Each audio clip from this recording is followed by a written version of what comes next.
more to say, baby, when you're alone in the darkest night. Maybe you can keep your radio open your heart and show your other side. Your destiny, and grow your love, baby. The future is waiting for you. And show your other side. Your destiny,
everybody, how is oh my god, sorry, the first thing I see when I come on to stream is a mistake. Yeah, we should not still have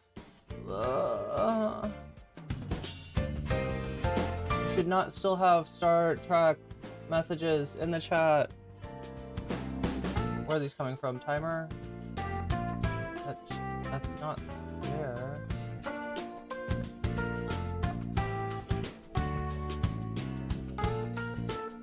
Oh my god, I don't know what's going on, chat.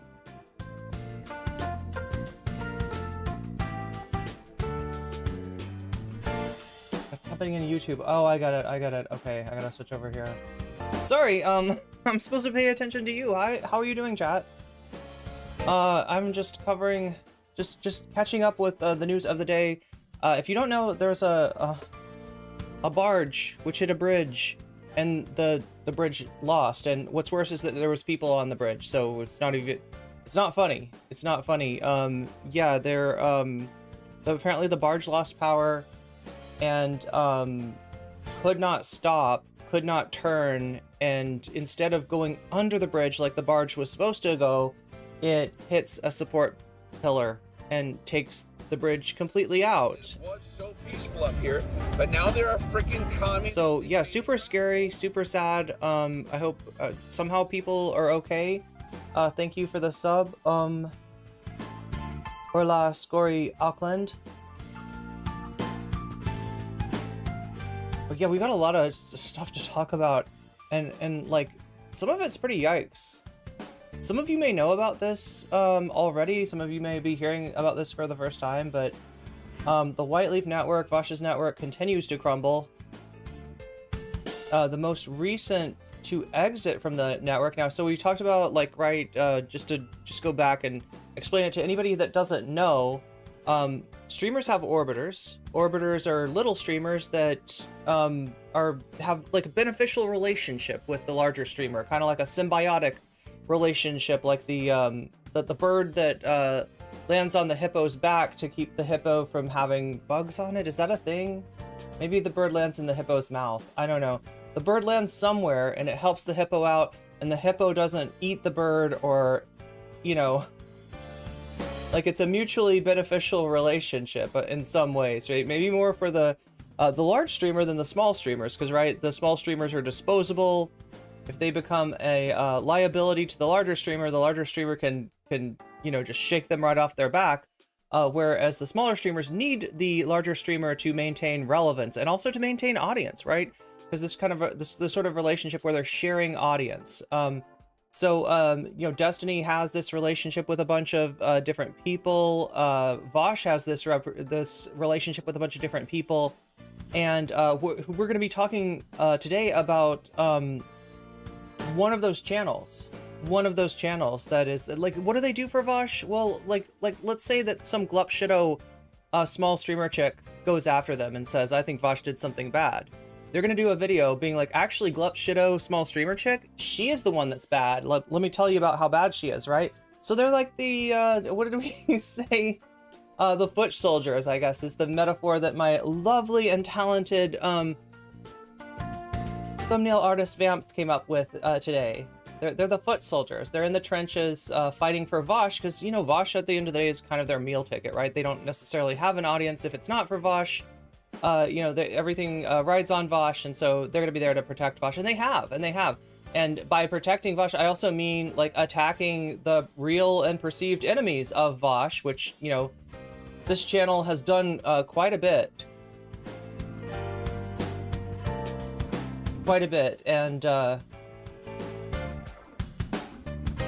And this is the time in the relationship where the larger streamer realizes that being associated with the smaller streamer. Oh yeah, so the one extra thing about Vaush, right? Because I talked about Destiny's, you know, orbiters. I talked about Vaush's orbiters, right?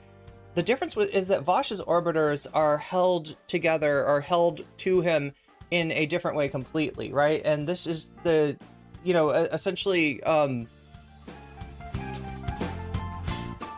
Vaush has a website. Destiny has this too, right? A dedicated website, not YouTube, not Twitch, not Kick, not Rumble, not anything that he streams on, not a platform, right? But a website of his own, right?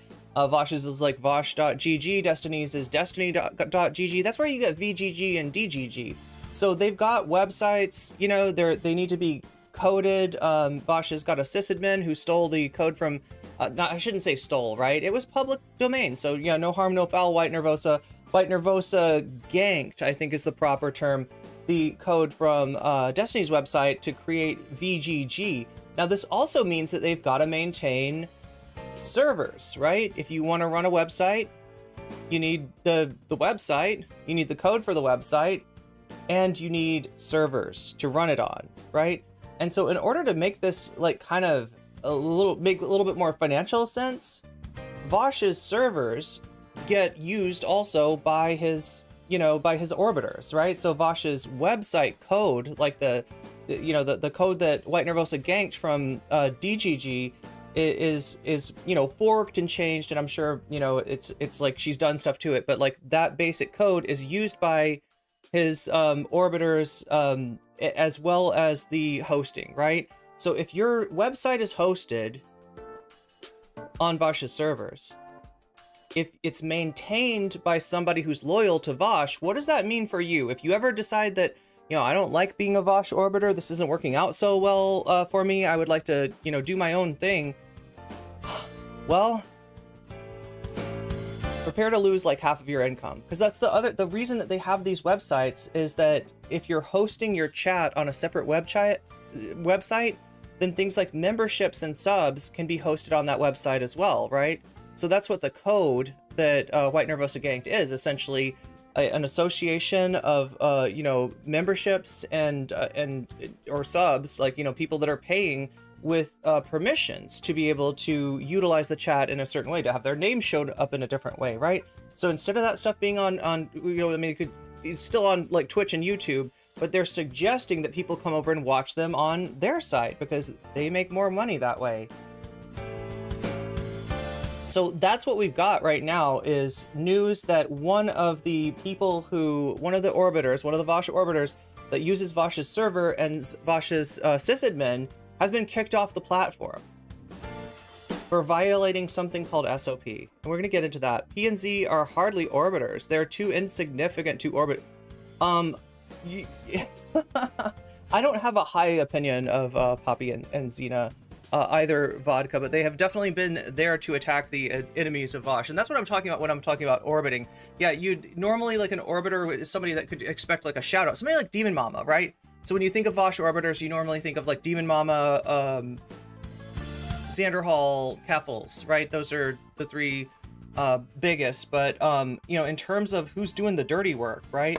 Because like I said, when Vaush gets, you know, videos made about him by smaller streamers, he doesn't want to be seen as going after them. Like he's talked about me on stream but he's never done a video of like, oh my god, I'm attacked by this woke skull no comment chick, right? Why not? Because that would give me attention. And the last thing that he wants is to give any of his critics attention. So how do you attack somebody without giving them attention? That's where Poppy and Zena come in. And I can show you several examples of, when this has happened with enemies of Vaush, enemies of Keffals, people that are generally on the outs with the White Leaf Network. Like the one way they can be attacked is by Vaush's sysadmin trying to take down their channels like she did with me. Now that didn't work out, right? YouTube told her exactly where she could shove those claims. They weren't impressed by that sort of a intellectual property claim, and they refused to take my channel down like she wanted, or to issue me a strike or anything like that. But so if that way doesn't work, then what are you left with? Well, you're left with, you got your orbiters. They can make life hell. And if you want an example of this, DJ Mule, probably the best example. Probably not the best, video essay ever made, but this was like DJ Mule's first or second video essay, so not a great subject to really cut your teeth on when you're gonna have like just bevy of orbiters coming after you after that, right? Professor Flowers is another example, right? It wasn't just like Vaush that debated Professor Flowers and went back and forth with Professor Flowers, but it was also the orbiters that just made incessant amounts of videos. So right, this is like, these are shooters, so to speak. I don't know what it says about people who still hosted this whole who are still hosted by White Leaf Network. I don't know. But yeah, good question, Vodka.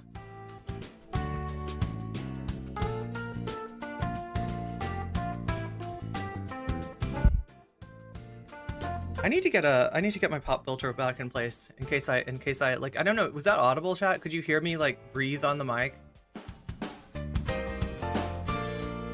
It's YouTube indeed.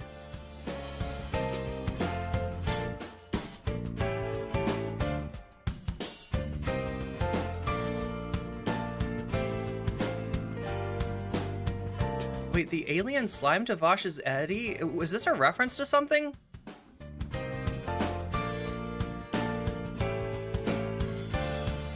Anyway, so all that just to say that we've got a situation with one channel that has two people on the channel, so that's why it's confusing. It's like a shared channel.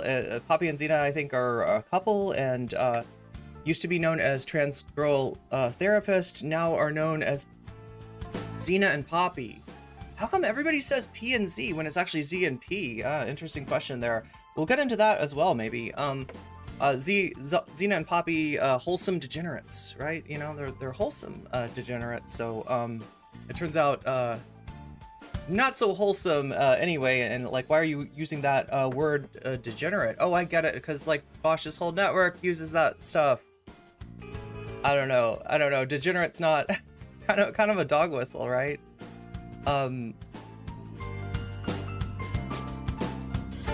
You imagine that cardiac surgeons dance to this and prep for work? I hope so, Bella. I hope I've made a good choice of music that will, get my mind in the right place, because I've got so many things that I'm keeping track of right now.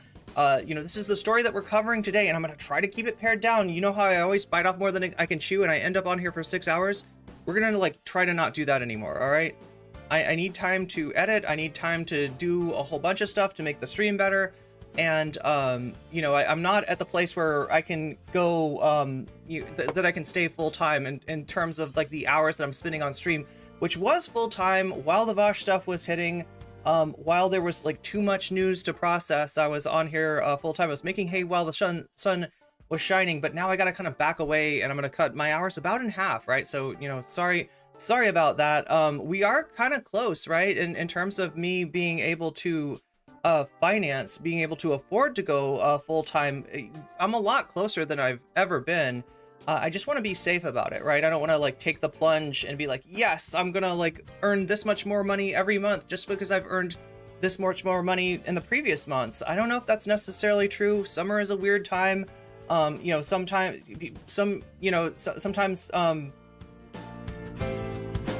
Sometimes memberships dry up, right? And I don't want to be in a situation where memberships drying up means that I am out of house and home and just disappear entirely and then come back. Like, you know what I mean? We don't want to play with that. So yeah, I'm gonna do the responsible thing and step away and make sure that I get my money up before I get my funny up.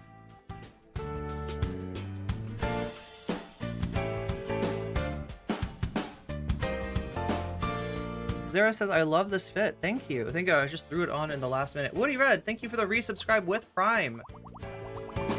Thank you so much for resubscribing on there. But yeah, there's a lot to this. There's a lot to this. I want to cover the bridge thing a little bit just to show you what's going on, at least on Twitter. They are awful, and oh, Sarah's talking about Poppy and Zena. They are awful and super hypocrites and terrible racists. Yeah, God, they've got a long and cringy history. Let's just say that. Like I've never covered them. I've never covered them because, like, who was it? Vodka was saying, like, they're not, you know, they're not the biggest orbiters out there. They do some of Vaush's dirty work, and you know,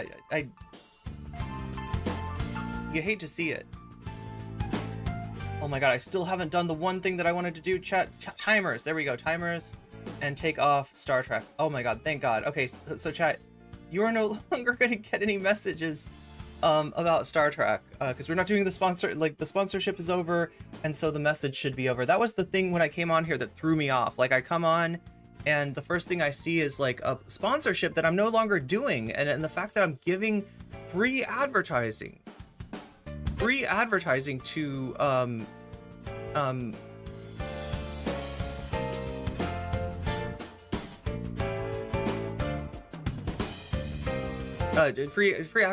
a company that's no longer sponsoring me. So god, I'm just like, I'm reading chat too. Let me catch up here a bit.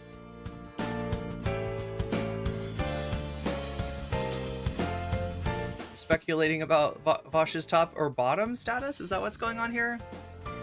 You couldn't hear the breath. Yeah, I kind of like with my note, like when you like sigh and you like breathe out like really heavy. I did that and I heard the sound of the I mean, you heard that, right? That was like, you did not hear breathing either. We got some people are not hearing breathing, which is a good thing. That means that I've got my audio settings in a very good way, which has not always been the truth. The audio settings are hard. I've seen a lot of streamers that do not have them down. Have a personal issue, Zara says, with Zena and Poppy on how they have behaved on multiple occasions. Yeah, Zara, if you don't mind me saying, I believe they have mentioned you, like in a conflict that they had with another streamer that Keffals had debated a long time ago. I think they were echoing, yeah, so this Keffals basically lied about Zara. Like found like a something that Zara said in a Discord that was pretty innocuous, and said like, oh geez, like this is some, like, she's anti-gender non-conforming people randomly. If you know Zara, you know that that's not true. That's like the furthest thing from the truth. So yeah, they were spreading that lie.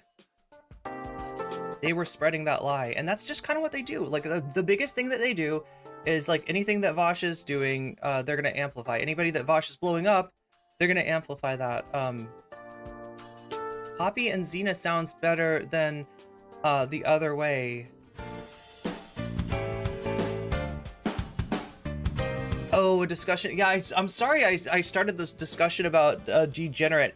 So it's a word that gets used a lot, right? It's kind of escaped its containment, so to speak, right? But it's important to remember that, you know, it's a word that right-wingers started using, and they started using it for a reason, right?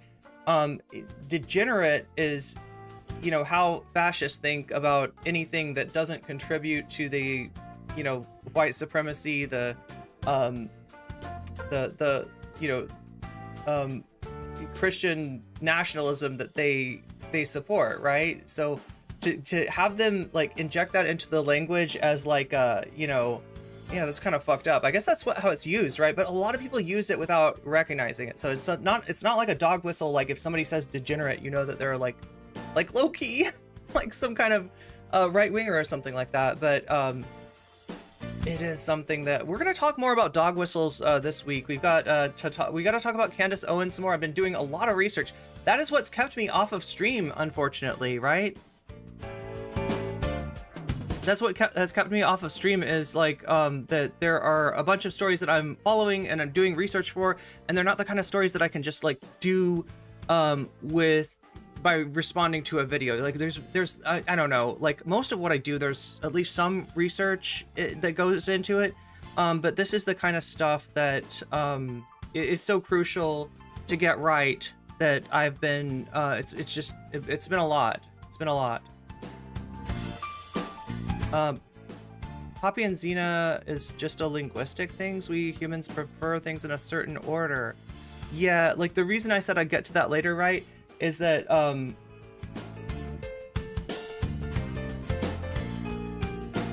well, anyway, I don't want to get into the idiosyncrasies of Poppy and Zena before we even know what we're talking about.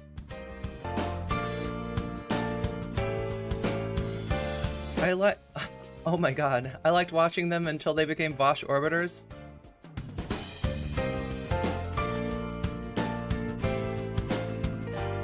Who do we orbit the sun? No one.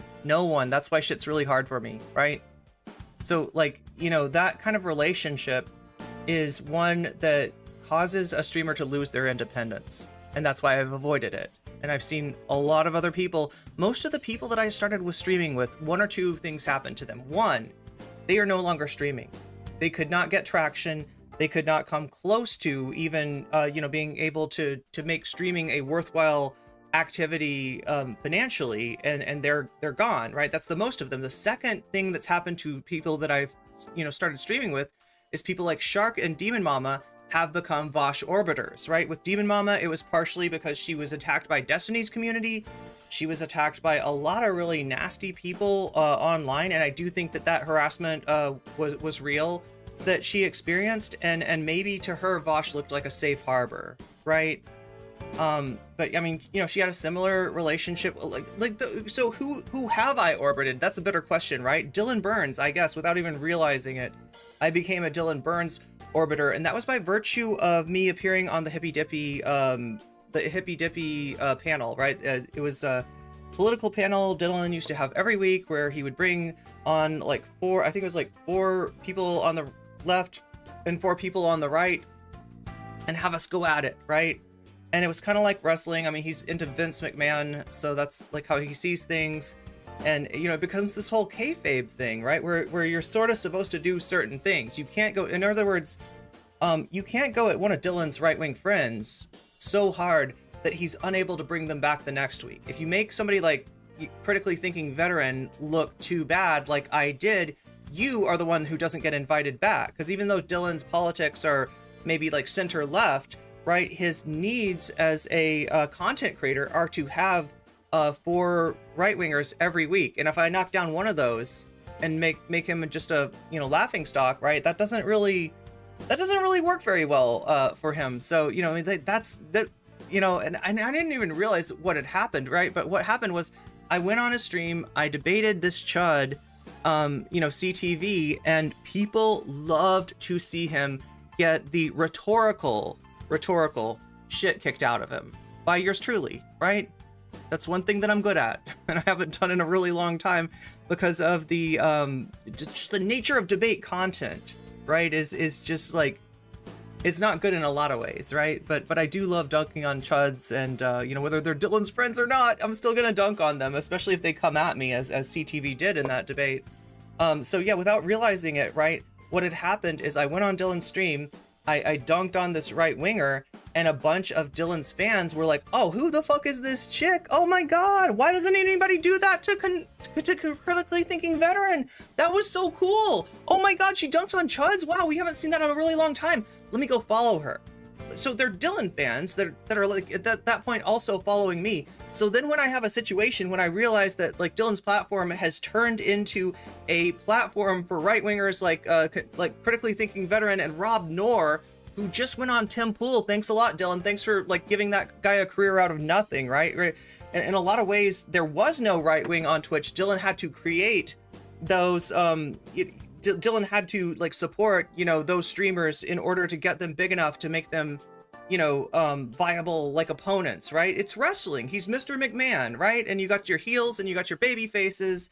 And the thing is, like the heels or the baby or the heels, yeah, heels are very valuable because you gotta have them. You gotta have the heels.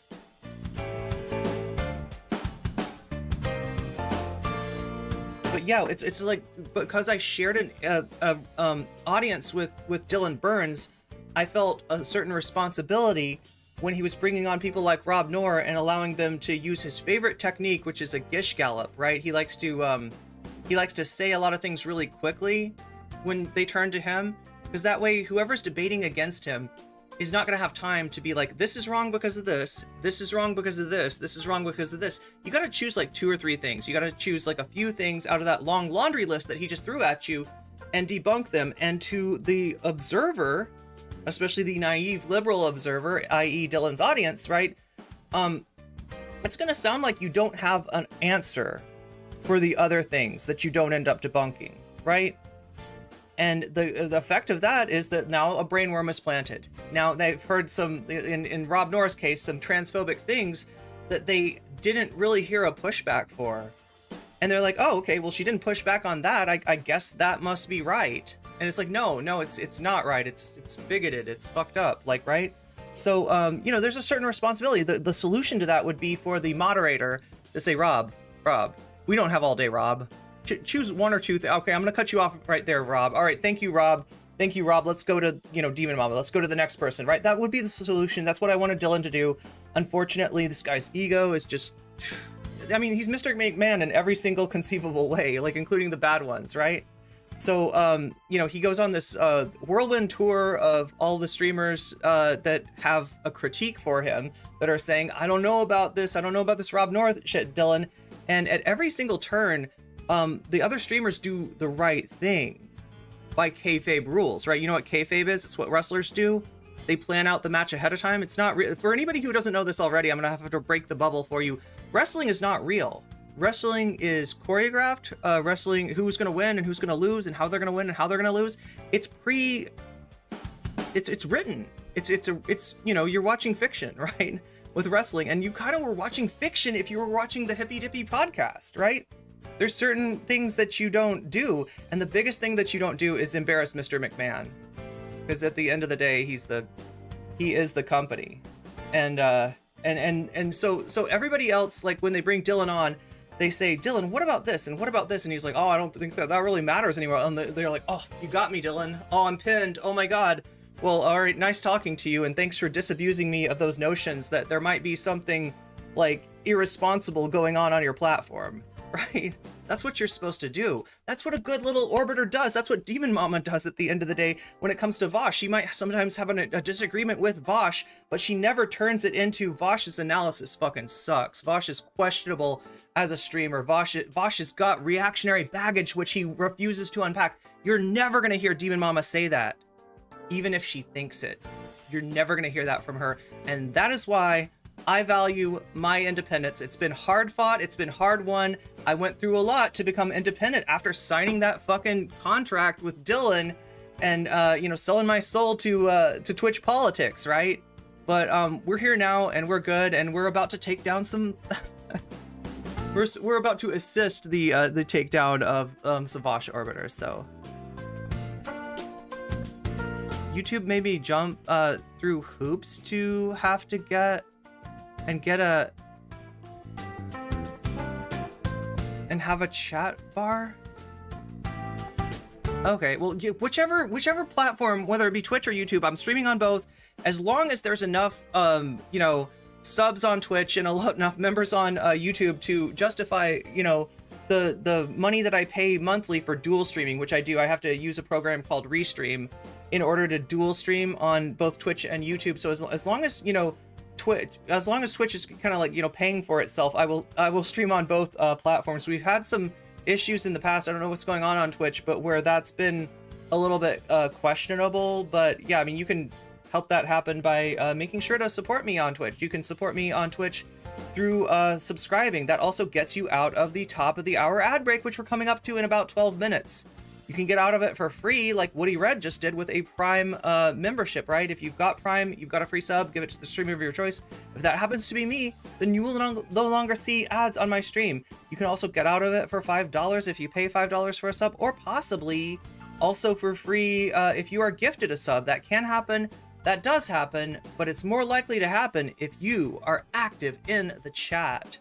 Right, on YouTube, you can support me through memberships, through gifted memberships, which is really nice because you're not only doing something nice for me, you're doing something nice for somebody else in terms of giving them weasels. You will have weasels. Yeah, same thing on Twitch. If you want those emotes, that's where they come from, memberships or subs, respectively.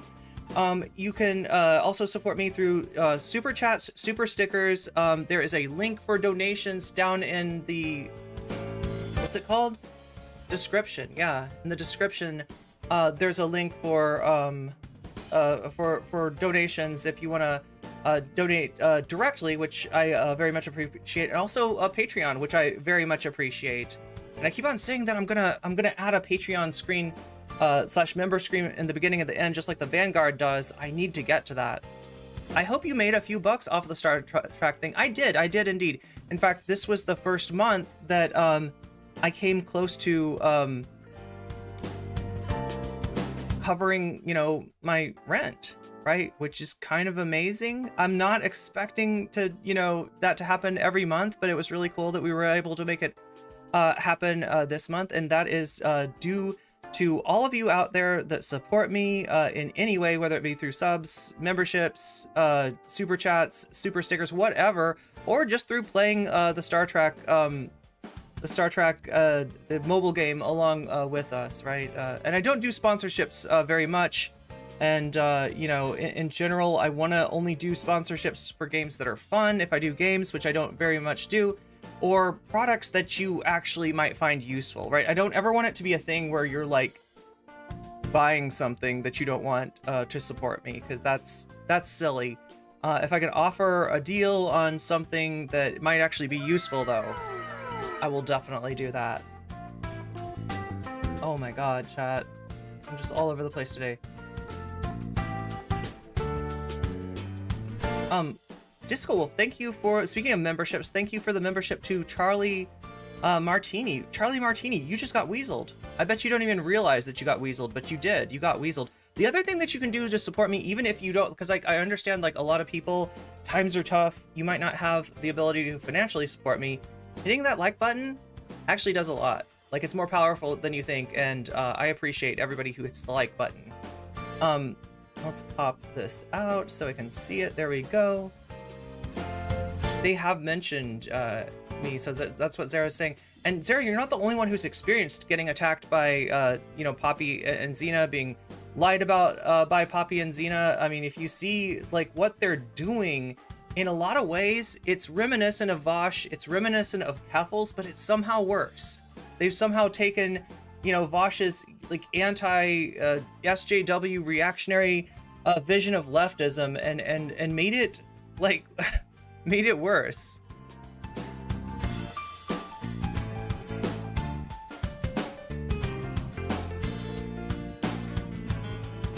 Poppy has retweeted what? Oh, that's right. Did Poppy retweet that thing that was like, yeah, people talk about black privilege, but what about white privilege? Is that what you're talking about, Zara? You've already seen Chud's coverage of this. Well, we're gonna zero in on a little bit of that, because I think some of that is one little piece of Chud's coverage is a great synopsis. Now, I mean, this is Chud Logic, right? This is somebody that I used to know a long time ago. Secret about Chud Logic, right? Because a lot of people think that Chud Logic was a right-winger grifting on the left. That's actually not true. I knew Chud. Chud was a left-winger. And what he did is he sold out to the right? That's where, like, he found an audience of transphobes and Nazis and weirdos and, like, you know, online harassers, and they are very lucrative for him. So he's pretending to be a right-winger, right? That's a little idiosyncrasy about Chud. We cover him from time to time. I think the last time we talked about him was when he had an obsession about Olimey. You all know Olimey Olorin. Chud did like 6 videos in the space of 2 months about Olimey. right? You wonder what audience like he's catering to there, right? So that was and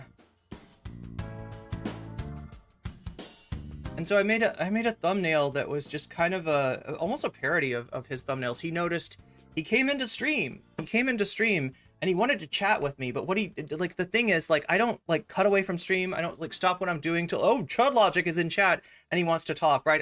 My door was open to you, Chud. If you'd wanted to have a conversation, a nice little polite conversation with no nukes, okay? I can, you know, guarantee you that I'm not trying to nuke you or anything. I can't nuke you. You got a right-wing audience. They don't care what I think. Like, me saying that you suck shit would make them like you all the more. So I'm not gonna, you know, go on there and try to convince people that Chud's not that Chud's like a reactionary. That's the part about him that they love, and that's the part about him that's kind of fake. Poppy and Zena using speaking of Chud Logic, using Discord server as a personal tender would have been blasted to the high heavens if anyone else did the same. Wait, what do you mean if anyone did the same? Oh, you're saying that anybody that was bigger would have it would have been a big deal if they had done that? I mean, Chud got away with it, right? In fact, the person that he rizzed up ended up being 17. Now there's a issue there where he asked them if they're of age, and they said yes. After refusing to answer for a little while, after saying a bunch of other stuff that was not a direct answer, that for most people would have cued you into the fact that the person that I'm talking to is probably not of age, right? If you ask somebody if they're, you know, 18, you know, while you're, you know, talking to them on Discord, the answer that you're going to hear from somebody who is 18 or above is 99.9% of the time going to be like, yeah, of course. What do I seem immature? Yeah, no, I'm over 18. Right, and in this case, he didn't get that answer, but he did eventually get the answer of like the person claiming that they were 18. They claimed that falsely. They were not 18. They were 17. But yeah, I mean, that's just what happens when you are using your own Discord as like a personal tender. And I guess Poppy was doing that too. There's a lot of really disturbing things about Poppy. Apparently, there's some disturbing stuff about Zena too that is on its way to coming out. I don't know if we'll be able to get to that today, but like, these are, you know, two people that have been attacking enemies of Vaush, real or perceived, for years and years now, who have just been exposed. And instead of becoming an asset, instead of being an asset to Vaush, instead of being an asset to Whiteleaf, they are now a liability to Whiteleaf. And you know, probably start off talking about the fact that they lost their Whiteleaf website. It can happen. It does happen, and it happened to them. Valerie, the lovely Italian, says they tried to smear Foreign as transphobic, and holy shit, it was hilarious. I never watched that one. I never saw that one.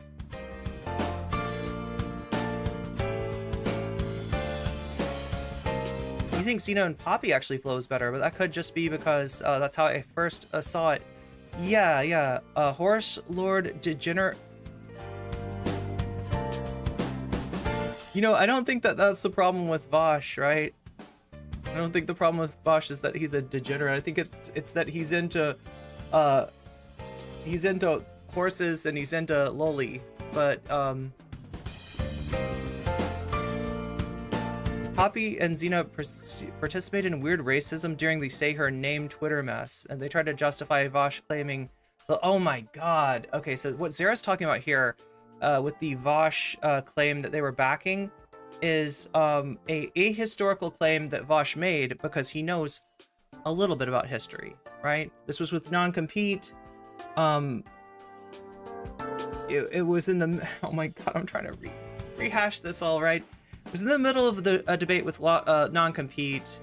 I am trying to even remember how this came up, but he essentially said that the ahistorical claim that the Nazis made about you know, Jewish people like controlling banking or whatever was actually true, but that the second part of his, you know, statement was it doesn't justify obviously what was done to Jewish people, which, I mean, like, I'm glad you don't think it justifies that, right?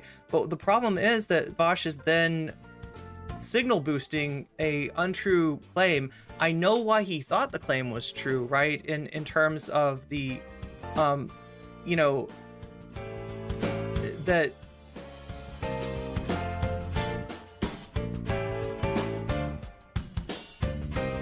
it traces back to medieval times when Christians were not supposed to lend money, and because of that, you know, they in fact, like, you know, kings would you know, borrow money from Jewish people, right? They would set that up, but like, you know, you can't lend money if you're Christian, but you know, if you're Jewish, you're not Christian, so you could do that. And then, you know, sometimes if the king didn't want to pay back the lenders, they would you know, gin up anti-Semitism, right? So there is like a historical basis for the claim. However, we're not talking about Germany, and we're not talking about the 1930s. Non-compete knew the facts, knew the historicity of the you know, or the ahistoric like nature of Vaush's claim, and disagreed with Vaush. And some people just you know, supported him because either they had, like, it's the kind of thing that gets in somebody's head of like, oh yeah, I think I heard that, right? And they just wanted to, you know, this is the problem with debate bros, right? Is it like they're the way that they want to operate is they want to find something that everybody is like unwilling to touch or unwilling to say, and then they'll be like, I'll make the claim that, you know, this is true, but then I'll say that, you know, like yada yada yada doesn't justify whatever. And I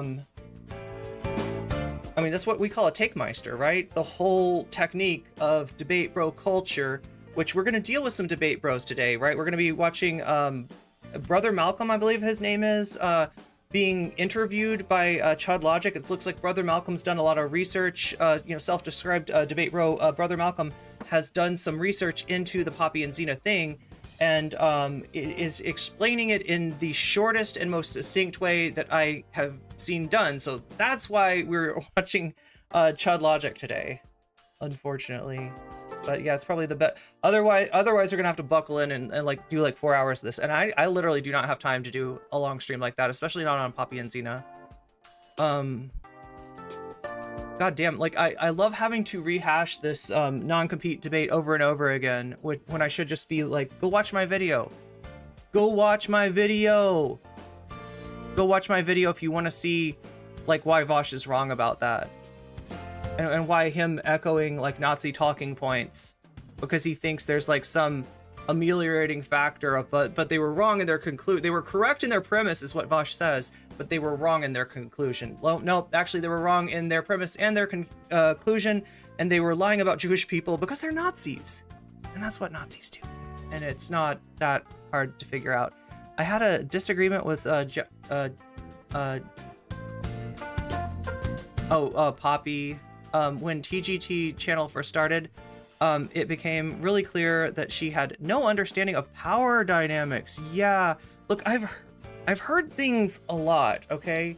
And I haven't talked about it because, like I said, and like Avad was saying, these aren't big streamers, and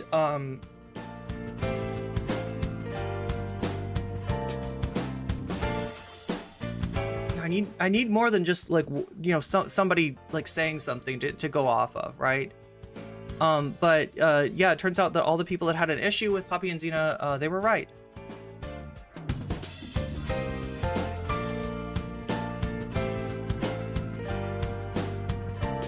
Isn't Orbit like a gum or a travel ticket site? Yes, you are correct. You are correct.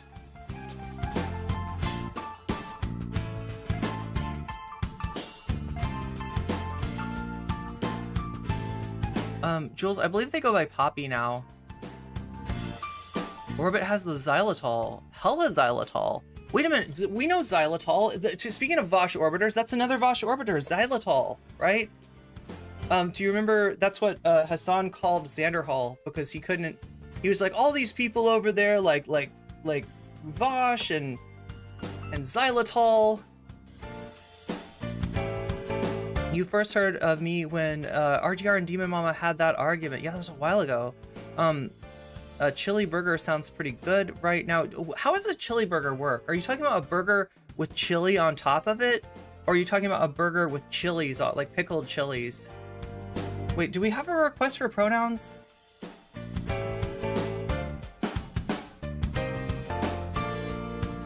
I believe that we have a request for Fucking pronouns! That's right. Pronouns.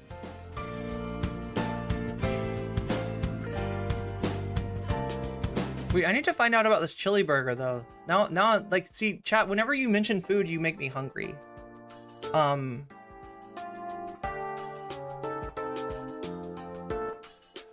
Wait, what has gone the way of Woke and Karen?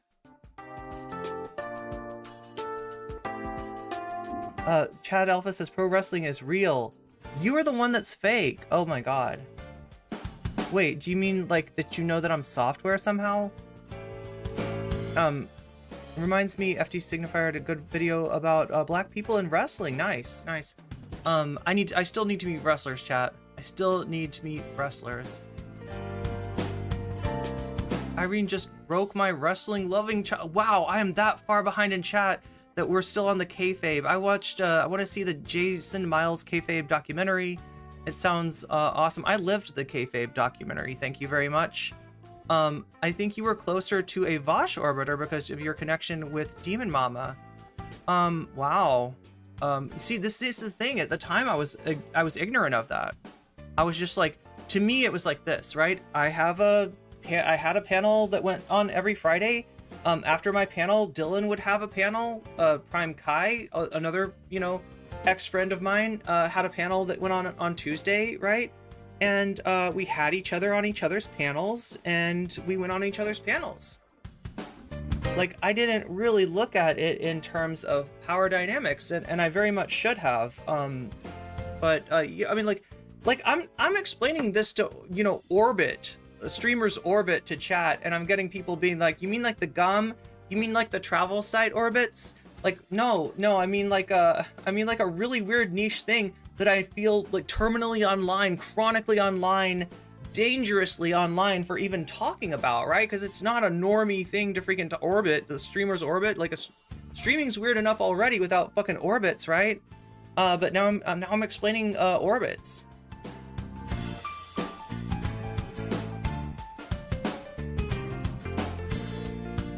Oh my god, wow, so many chats today though. I love this. The fact that I'm so far behind in chat is like just a testament to how active chat is. And I'm gonna try to like not edge you for much longer. Oh yeah, 4 minutes until the top of the hour ad break. If you're over on Twitch, this is your last chance. If you don't have a little icon by your name, a little face on there, that means you're gonna be taken away for 3 minutes at the top of every hour, not just this hour, but every hour.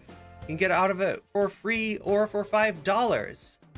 With a Twitch Prime sub, or with a regular sub, or possibly even be gifted a sub through the generosity of a kind stranger, although that sort of thing is more likely to happen if you're actually active in the chat. Oh my god, I don't even remember what the dunk? Oh, dunking on, yeah, when I was dunking on, Disco Wolf wants to know what kind of dunk I did on Critically Thinking Veteran. I don't know. I think it was like a ContraPoints dunk. If I'm being honest, I'm pretty sure I was just cribbing off of the Queen, who, god, she's been in the news again. I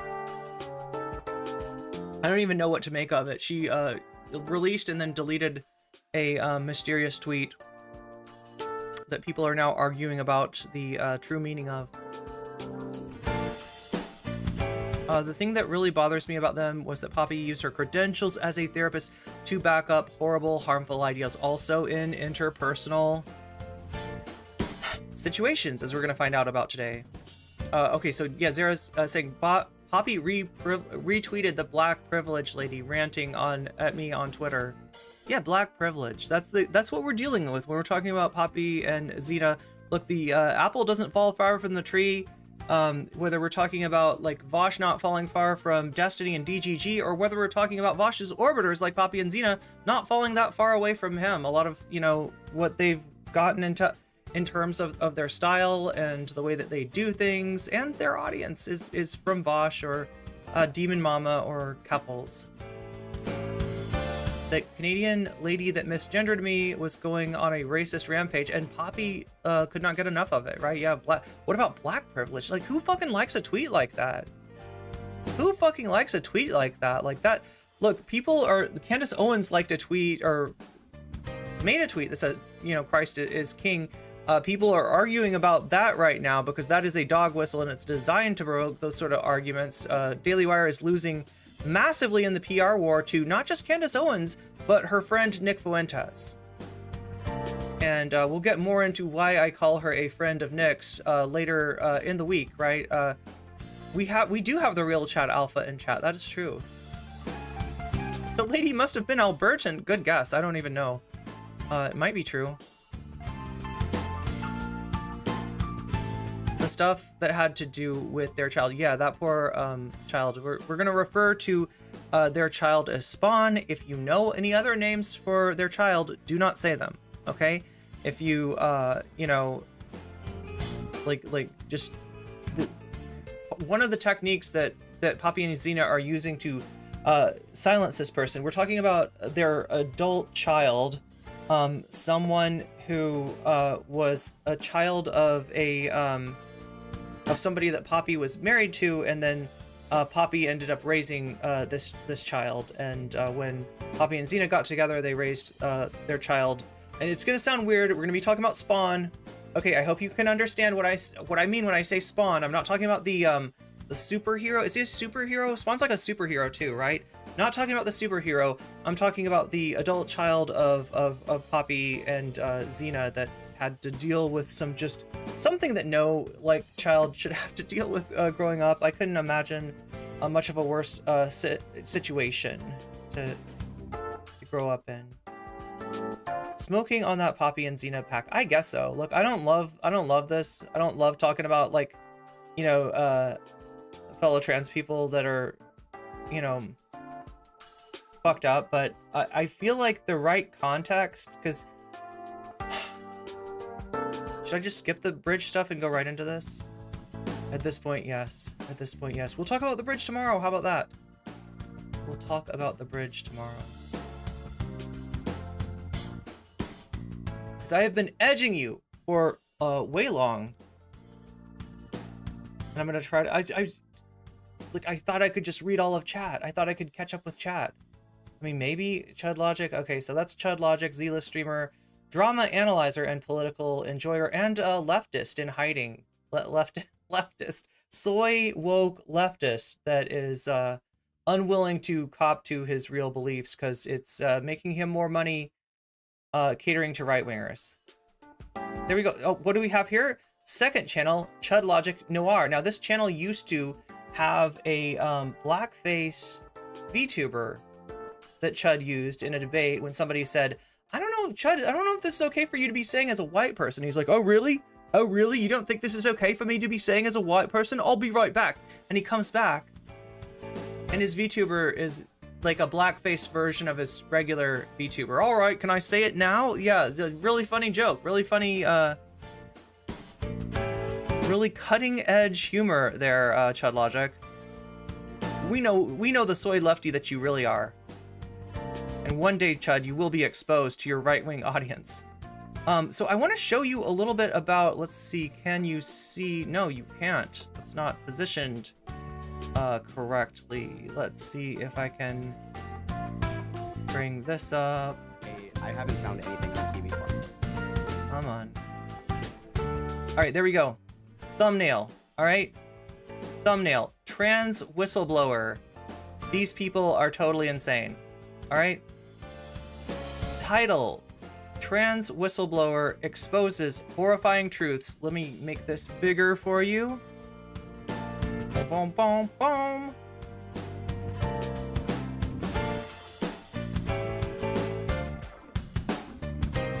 Trans whistleblower exposes horrifying truths behind lefty creators in exclusive interview. So now when I say that he's catering to a right-wing audience, understand that this is what I mean. This is precisely what I mean right here. Trans whistleblower. If you're keeping up to date on stories about, like LGBT,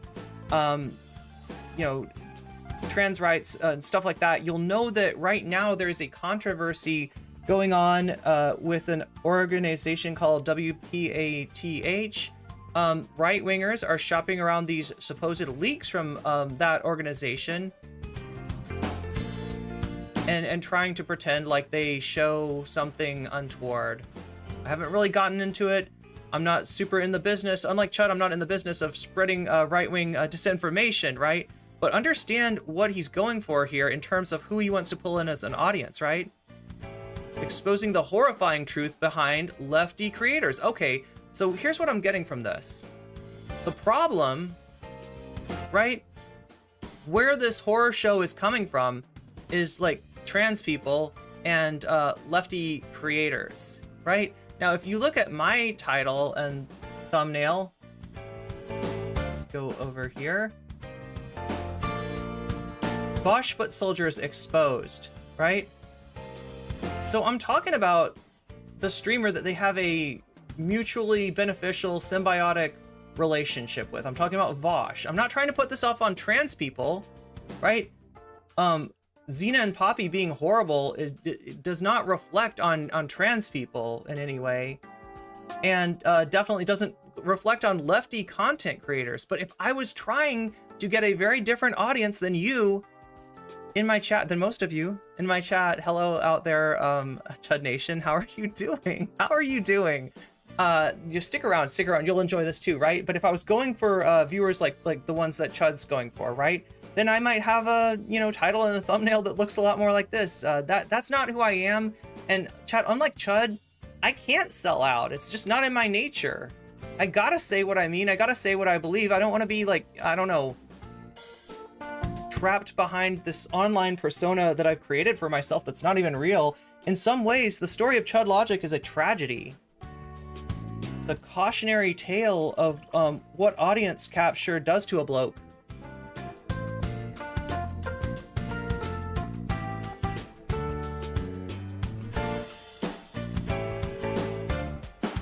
Oh wait, do I have screenshots to show you before this? I think I do. Let's get to the screenshots. So I'll show you kind of what happened recently. This isn't the most recent thing about the story. The story's been going on, like, actually for quite a while. Now, I think Brother Malcolm will tell us it's been going on since December. I don't remember if it's Malcolm that said that or if it's Poppy that said that. But in terms of when the first allegation against Poppy came out, it was actually like more than a year ago. So for longer than a year, like, I've seen people complaining about the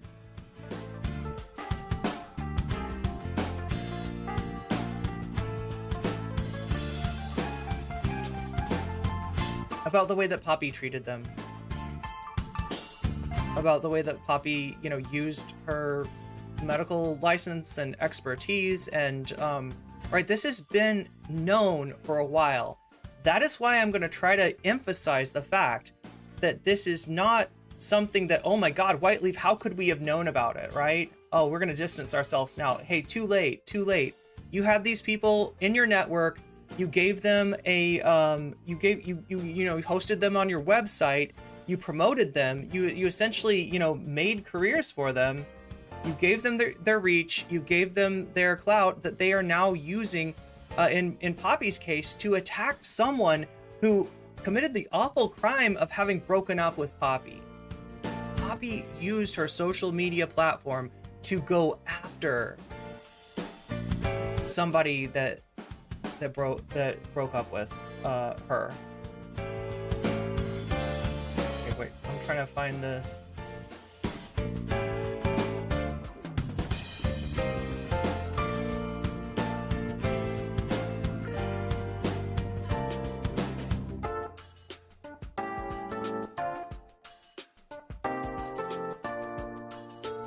I love people that send me things. Sometimes, though, when you send me a lot of things, the important stuff gets buried. And that's what I'm digging through right now. Big pile of stuff that people have sent me.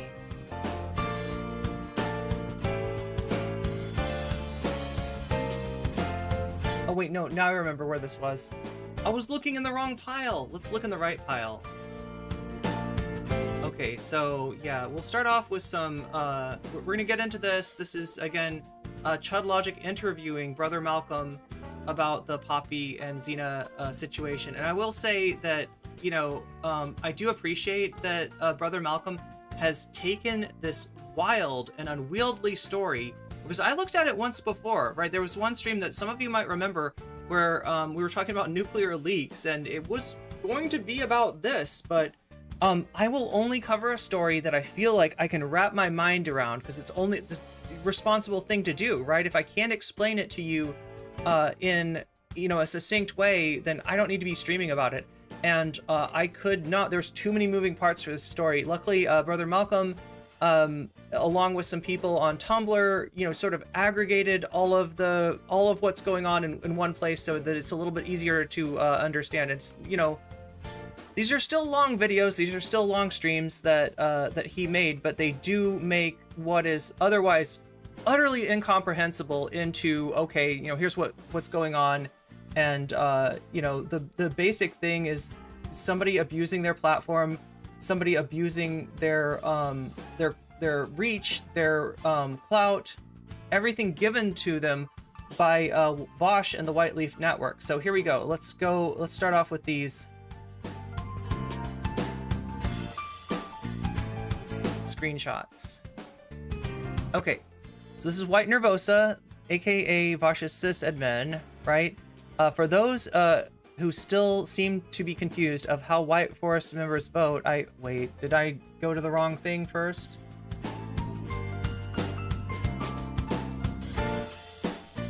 I'm missing a screenshot. I'm missing a screenshot.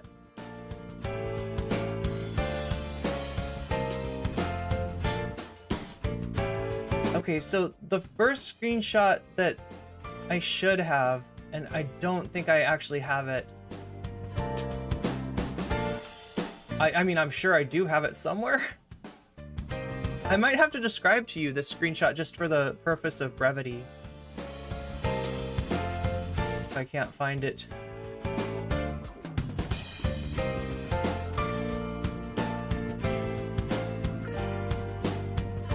I'm gonna look in one more place really quick.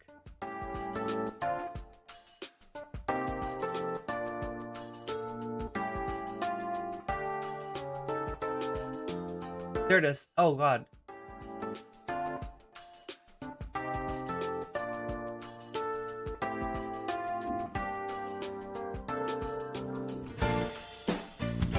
Alright, let's open this up. Alright, here we go. So the first screenshot I will show you is the notice of termination of White Leaf Services. White Leaf Services, I'm talking about the GG websites that orbiters, friends of Vaush and other people in that network receive, right? And we don't know exactly how the deal works, right? We've got a few clues, but we know that Vaush pays his sysadmin outright, right? So a share of the revenue that Vaush makes. And that with a lot of these other smaller streamers, like they, you know, obviously Poppy and Zena don't have the money to be like, you know, paying White Nervosa outright, but we do have a clue as to what she might take in lieu of payment from the attempt to take down my channel over a video that I reacted to from Xanderhall, right? So I react to a video from Xanderhall and I get a takedown notice. I get a notice that somebody wants that taken down, right? From YouTube. Now, who would you think it would be, right? It would be Xanderhall. Xanderhall would serve me with the, you know what I mean? It would be Xanderhall's account complaining. Nope, it wasn't. It wasn't Xanderhall's account. It was Xanderhall's video, but it was White Nervosa's account, essentially. So why is White Nervosa serving the takedown for Xanderhall's video? That might give us a clue, right? I can't tell you for sure. I don't want to, you know, tell you anything about the White Leaf Network that is untrue, because like I said, you know, seems very litigious, potentially, right? Given that they literally threatened me with legal action before. So, this is, there's a possibility that, and we're going to see this in the Chud Logic interaction with Brother Malcolm.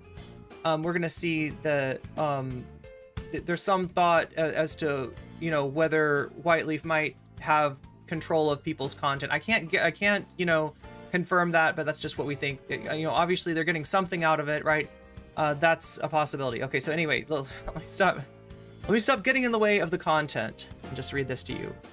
Notice of termination of Whiteleaf services. Hello, White Forest. Hello, White Forest has decided to terminate your Whiteleaf services due to what we understand to be a violation of our SOP agreement. The decision is final.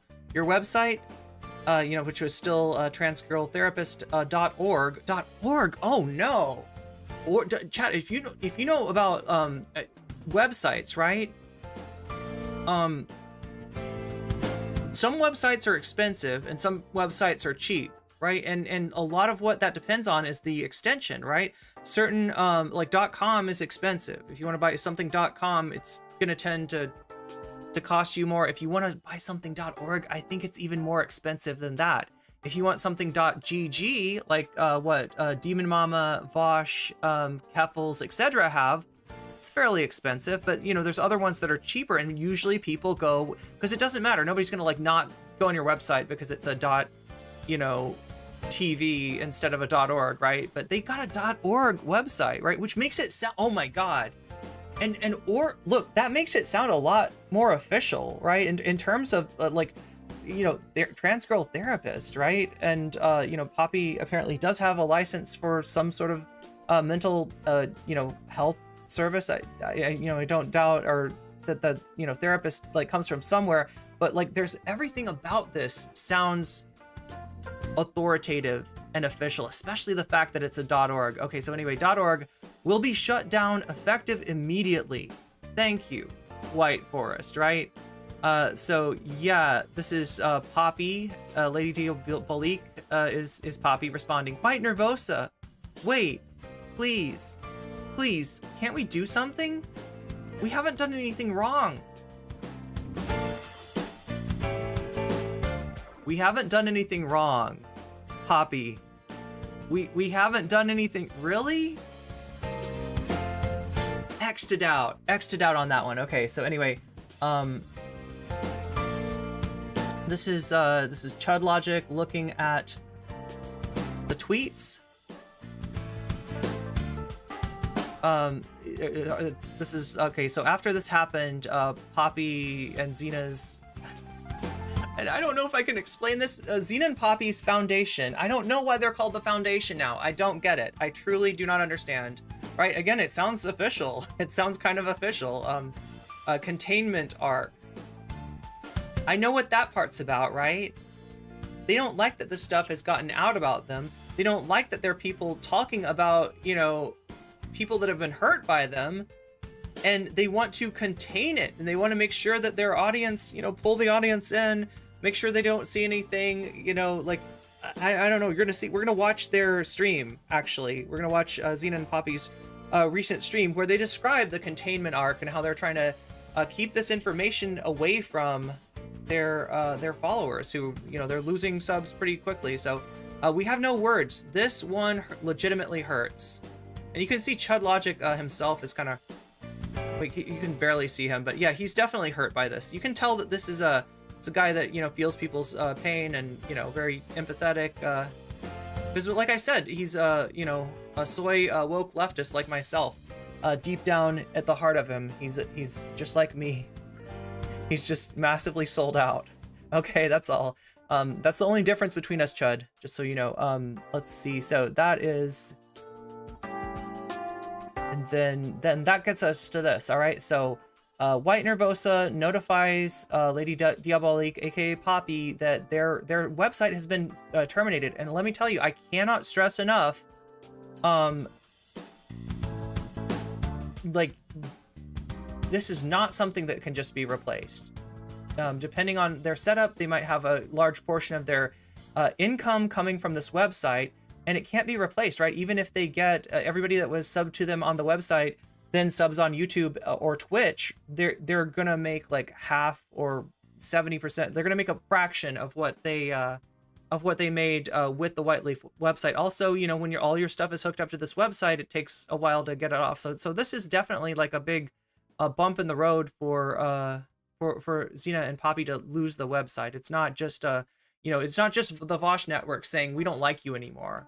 You're too much of a liability. You're a bad look for us. We don't. It's not symbolic. It's real. It's a real benefit that membership in the Vaush Clout network has its benefits. This is one of the benefits. They just lost that benefit. So now we're gonna look at what White Nervosa posted as, I think, maybe somewhat in response to questions about that. So in this one, we mentioned SOP, the SOP agreement. In this one, we explain what the SOP is, right? So after issues brought to our attention, White Forest dropped a creator due to violations of our SOP. For those who still seem to be curious, confused how White Forest members vote, I recommend our About Us page. God, like, it's like low-key, like, if you haven't looked at our About Us page yet? What are you, stupid? What are you, stupid? It's right there on our About Us page. Anyway, God. Not an easy person to deal with, White Nervosa. Clients are not members by virtue of simply being clients. Okay. So, White Forest, site standard operating. Okay, so that's what SOP stands for. It stands for Standard Operating Procedure. This is going to tie into Lance, so pay attention, okay? Please contact White Forest member to join the White Forest Discord server. This agreement ceases to exist without warning to sites that any of the following. Okay, it's not really worded very well, but okay, it makes sense though, right?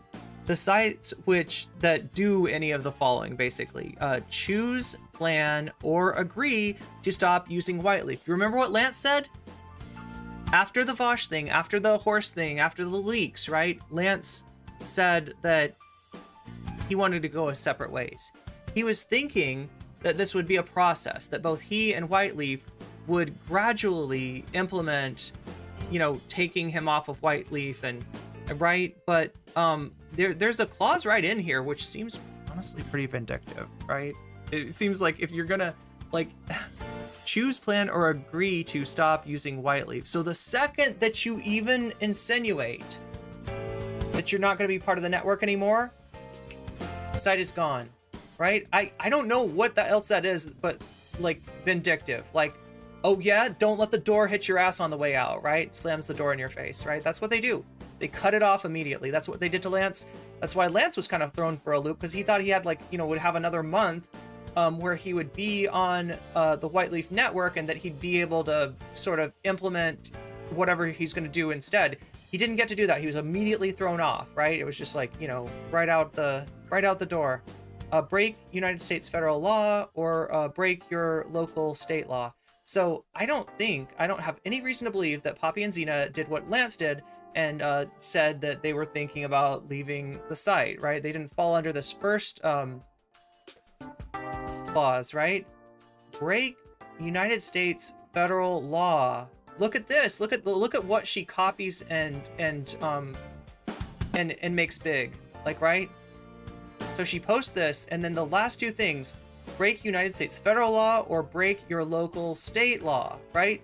So these are now big. She's emphasizing this, right? Did Poppy and Zena break United States federal law? Does Whiteleaf think that they might have broken the law?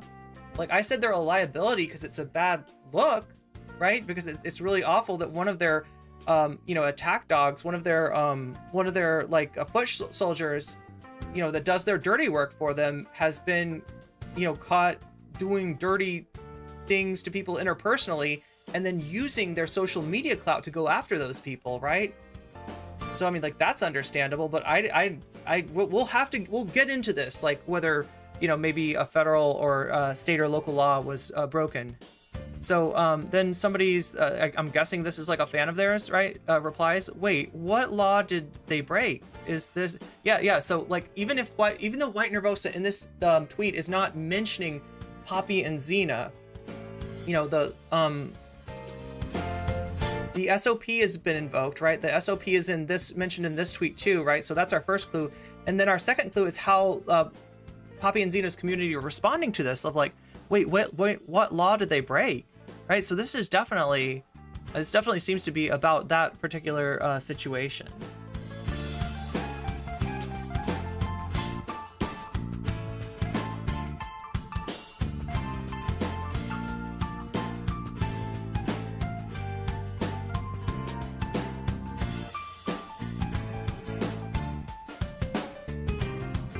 Okay, I'm scrolling back to find more screenshots here.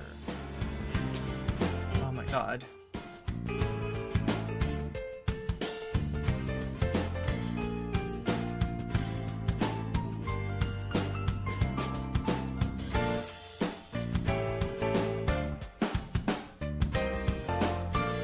Okay, there they are. Okay, so I'm gonna read you the rest of this.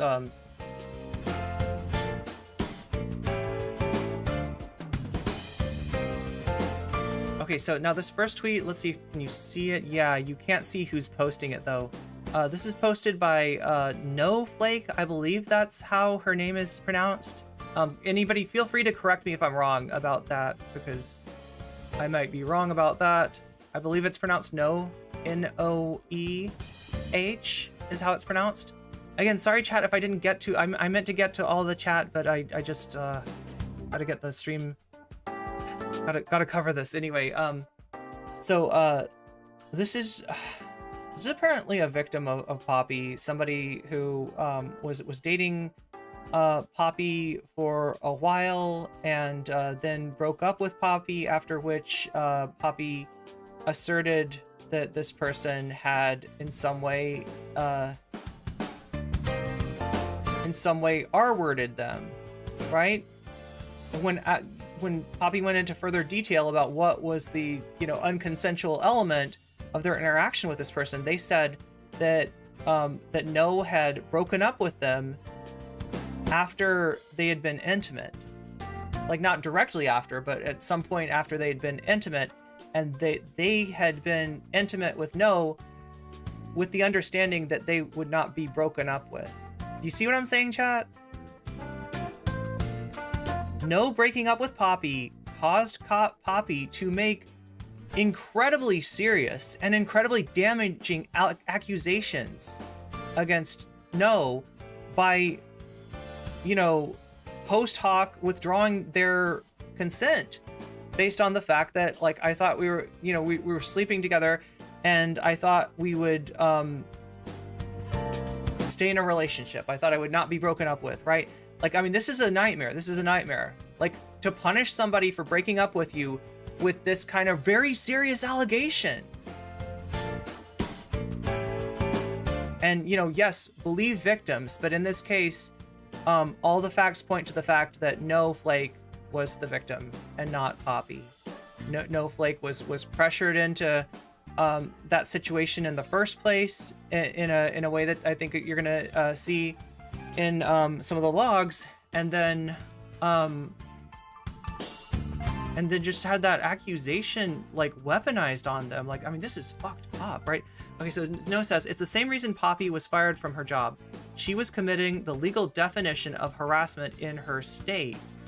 Okay, so there's one theory. Was it harassment that meets a legal, threshold that causes it to be illegal? She also publicly decided to blackmail a teenager into silence. I think that teenager that's being talked about is someone named Dormeyu, if I've got the name correct. This was somebody that Poppy had stay with them and exposed herself to them.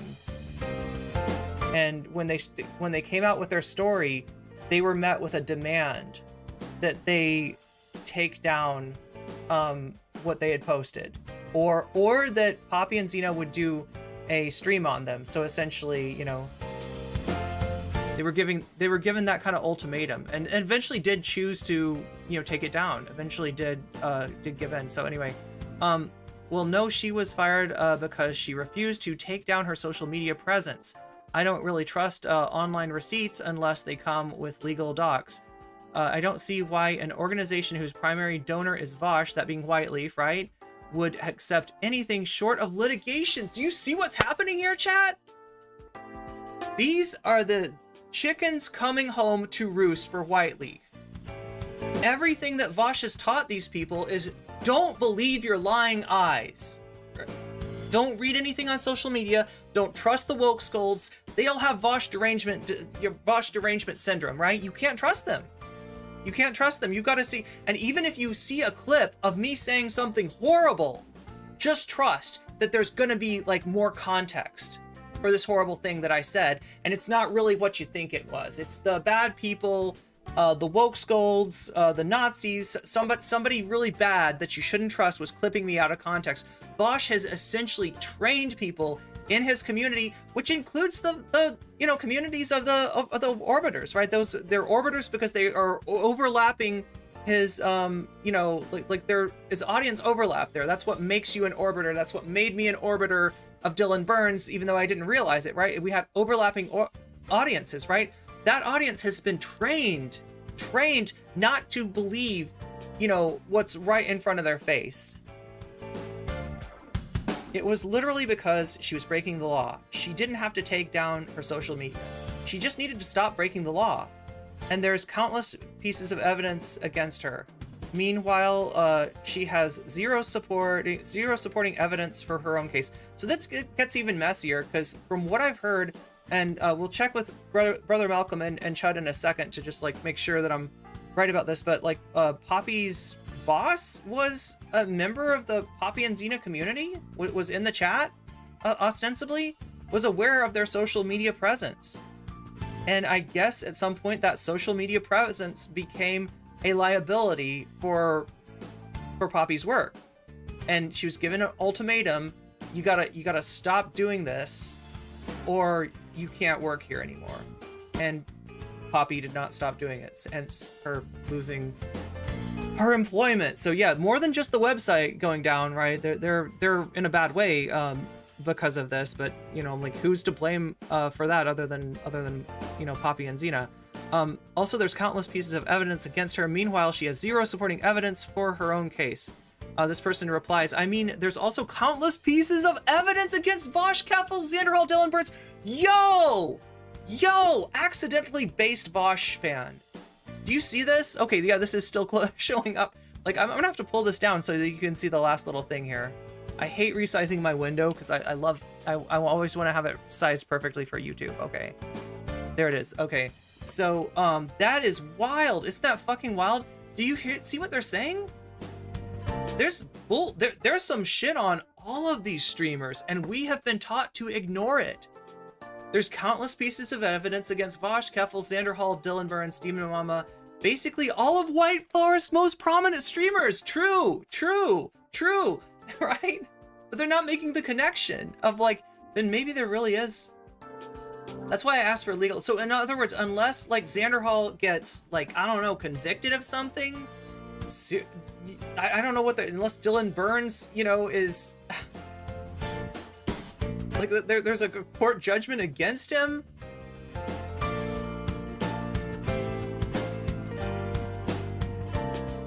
Unless Vaush goes to jail for what he did to Poppy. Unless Keffals, has like the IRS like, make a claim against her or some kind of civil suit for what went on with the 100K, right? Then these people did nothing wrong. Because lacking legal documents, I will believe exactly nothing, right? No Flake says, I have no clue about those other streamers. I just know what happened to Poppy and why she's been pointed out for breaking the law. So yeah, this unintentionally, this thread goes kind of hard, right? Okay, so here comes Mixed Dizzy. They're upset Troglet. Okay, anyway, it's Mixed Dizzy. This is, I believe, I only know them as maybe a fan of Demon Mama. I don't really know anything about them. So Mixed Dizzy says, things Poppy did after the bad breakup veered wildly towards potential crimes and torts. Poppy publicly labeled her ex no, also replying a R-ist for agreeing to sex dispassionately after. So what they're talking about is that they were pressured by, after Poppy pressured, when they say dispassionately, like, right, No had wanted to end the relationship and told Poppy so, and there's a whole bunch of logs of Poppy pressuring No to, they even, I guess, traveled to her city and got a hotel room, and after all this pressure, she did agree to sleep with Poppy again. But after Poppy pressured No to remain in the relationship when No wanted out. But when others, okay, so that's more. And again, Chad, I'm not, I've got, my perception of different people in this drama. I'm going to try to be as objective as I can. Obviously, I'm not super friendly with some of these like Demon Mama and Vaush adjacent communities, but it's not really about that, all right? I mean, it is in the sense that they've learned all the wrong lessons from Vaush and Keffals in terms of how Vaush and Keffals have denied accountability, have dodged accountability time after time again. You're seeing Poppy draw from that same playbook. And you're seeing, for once, like, White Force be on the other side of that. Be the ones trying to say, like, hey, actually something wrong was done here, right? This breaks our SOP. And then, like, no, it doesn't, unless I see a legal document proving that it breaks the SOP. No SOP was broken, right? But when others, me included, reviewed the evidence, so yeah, they're mutuals, I guess, of Poppy and No, and this includes Gayfesh, again, somebody that hates my guts. I did have an issue with Gayfesh once. That was long ago. I have moved on. I kind of wish that Gayfesh would too, but whatever. That's up to Gayfesh to decide. I don't really have anything against, like when I disagree with people's takes, I'll disagree with their takes, right? But I tend not to hold grudges against people like that, especially people that are just, orbiters of orbiters. Anyway, reviewed evidence and were disturbed to see Poppy accuse a trans woman she pressured into Zegs of being an R-ist when it was clear to Poppy that Poppy was the aggressor in the wrong. Poppy seemed, so multiple people have looked at this and come to the same conclusion. In fact, anybody that does seriously look at the logs, it's pretty hard to deny what's going on here, right? Poppy is being extremely controlling to No, and is pressuring her into this situation that she doesn't want to be in, and then after it happens, then blames No for the fact that it happened, after being the one to pressure No into being intimate again, right? Or I don't know if it's intimate again or intimate for the first time. Poppy seemed to snap and started lashing out at all of us for speaking out, starting with my friend Gayfesh. There's Gayfesh, who she's been calling. No, goddamn. See, this is the thing. Like, and this is what made me kind of like forget my beef with Gayfesh. I don't even remember what it was about actually now, because like I've seen Gayfesh get just kind of mistreated by a bunch of different people, like starting with a streamer named Zonia that I'd also had dealings with, and I know exactly how toxic Zonia can be. I never got a snuff fanfic, like an NSFW snuff fanfic written about me by Zonia like Gayfesh did, but I've definitely known Zonia to be quite toxic, and so like I felt bad for Gayfesh even back then.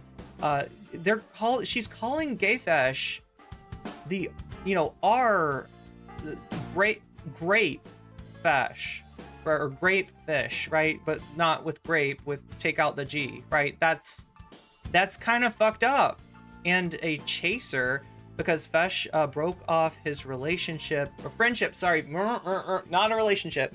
I'm not making a claim. That's not a friendship. Sorry, it's a friendship with Poppy, and started calling her out. When I cut Poppy off, blocked her, and openly defended Fesh, Poppy's girlfriend Sage, this is Sage Alexis, another Vaush orbiter, another YouTuber. Sage came after me saying I was, oh my god. Do you see what I mean about this rabbit hole? This is a fucking rabbit hole. Saying I was defending people who caused her to attempt Sudoku, and I'm not saying Sudoku, right? because I didn't take Poppy's side. Next, a homeless trans streamer named Ruodhan covered relevant receipts on his stream. He learned from Poppy's GoFundMe that she and him shared a metro area. Now this one I'm not as sure about, right? Because you see where this is going. He learned from Poppy's GoFundMe that she and him shared a metro area, right? His concern for safety of the local queer scene was treated by Poppy as a doc. So it sounds like whoever this person is, they released information about Poppy's location. This is something that I never want to do. I never want to get involved in. I cannot think. I mean, like, I guess could there be a situation where, like, you know, like releasing information like that is appropriate? I guess, but I don't know. But then again, I didn't watch their stream, so I'm not you know, standing in judgment. I'm just like, I'm just letting you know that I'm not necessarily comfortable with this stuff. All right, so hopefully that makes sense.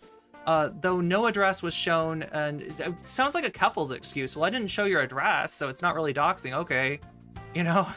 But at the same time, you know, Poppy has definitely played fast and loose with other people's personal information.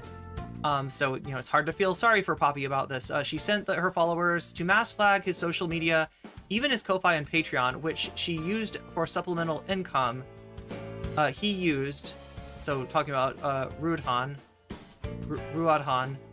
he used for supplemental income to keep himself and his cats housed in a motel. When that, oh yeah, so this person's like on the edge, and Poppy sent her followers to mass flag social media and Ko-Fi. Why, I'm guessing, you know, he's getting some money off of from that, right? So when that did not get her sympathy because Fesh and I posted how fucked up it was to take action that could make a trans man homeless in the winter, she kept up. Irene, who spoke out before I did, went private for a time, but more people kept coming forward to condemn her behavior. So one of Poppy's supporters posted a blog with all our usernames linked, encouraging people to come after us. One of these people was Dormiu, who Poppy made deeply uncomfortable by going topless around Dormiu when Dormiu stayed at Poppy's house. Dormiu, God, just like, you're gonna see, it's not just one situation, it's not just one person, it is a pattern of, I can't call it anything other than abusive behavior. I don't know what else to say, right? Dormio had been one of the people who contacted Poppy's employers, disturbed by her behavior, unbecoming of a licensed therapist. Yeah, I mean, that's... Poppy was told to stop posting or be fired. She did not stop posting. Instead, she threatened Dormiu to retract all claims of misconduct, and unlike every post. Okay, we're almost done with this chat. Just hold on a little bit more. One of the people who contacted... Oh, wait. Okay, so we've already read that. To unlike every post. Then here comes a... I feel like this is somebody that used to collaborate with Poppy and Zena. Their name is Beyond Safe Words. I don't know that much about them, other than they've done content together with Poppy and Zena before. Also, it should be known that Poppy's employer was a regular in Poppy and Zena's live stream chat, so they were aware of Poppy's behavior. Also, it's very important that we therapists, okay, so somebody that's in the same field, I guess, be careful about our social media presence. Imagine if you saw your therapist flame, name, and shame people on social media. How safe would you feel working with them? Also, think about how Poppy's online behavior reflected on the entire therapy practice. Yeah, so, like, Poppy's gonna portray this as, like, these stalkers called my work and got me fired. And in reality, it sounds like her employer was aware of her social media behavior and was unable to continue to employ a person who does this shit. And, I mean, I don't know what to say. Like, that's... Okay, so here is Gayfesh. Friend of the VOD? No. But not an enemy of the VOD either. Yeah, like I said, I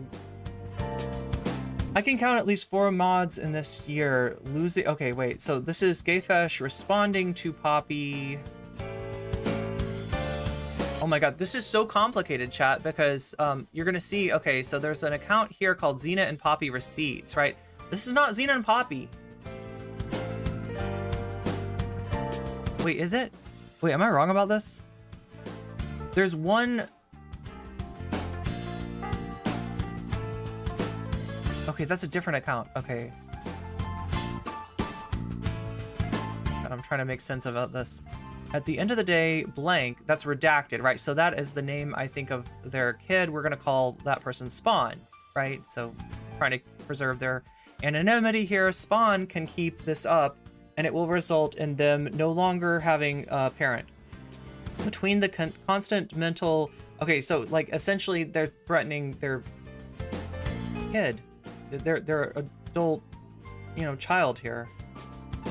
Spawn can keep this up and it will result in them no longer having a parent. Between the constant mental and emotional abuse towards Zena and now joining psychotic stalkers like yourself. Okay, so yeah, this is not Poppy that they're responding to. It says Zena and Poppy Receipts. What gets confusing about this is that...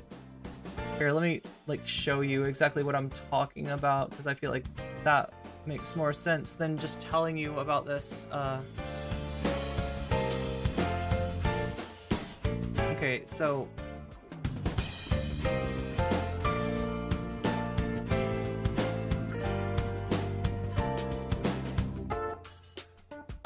so like I've shown you in a few posts, Poppy's handle is Poppy Diabolique, right? But if we look up the account Poppy Diabolique on Twitter,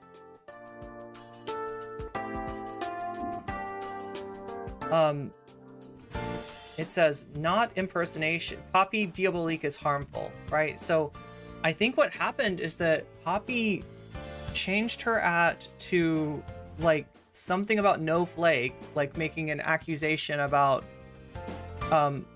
being an R, an R-ist, right? Like the word that rhymes with grape, ist. Not an impersonation. Do not harass Zena and Poppy. That is the that is, I guess, their account. It looks like I have blocked. And associates. I do not make my own post. I repost call-out posts from victims of Zena and Poppy. So yeah, you're getting a lot. That's what's complicated about this. This would seem to be like Poppy's at. It's not. It's somebody essentially aggregating all of the allegations, and there is a lot to aggregate. There are a lot of people talking about this. So if that makes more sense, right? This one, ZNP receipts. Let's take a look at that.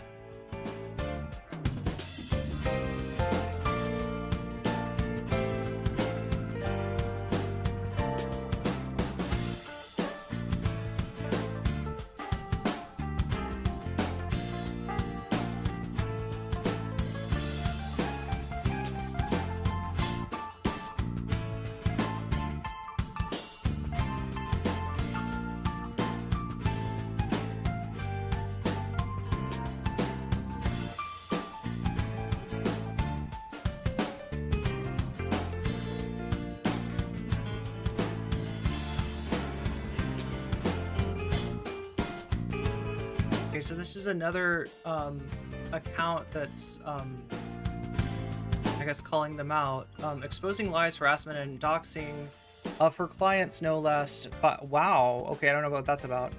By Zena and Poppy Loser Cult. Someone's mad rent free since 23. Okay, so yeah, there's a lot of.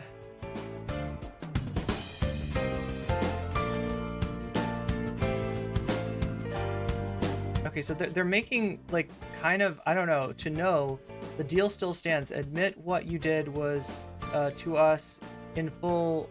Admit what you did to us in full and retract your false claims of abuse and essay in public. Be apologetic as apologetic as you were on the 27th of December. Clear Poppy's name of bullshit. You tied to it, and we will never talk about you again. Okay, so essentially, like, we're gonna keep going after you because, like, this, I think this account was like the one that said, like, the name of it was changed to an accusation against Snowflake, aka I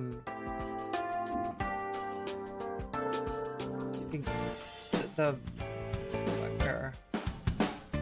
Goth Mystic Frizzle, yeah.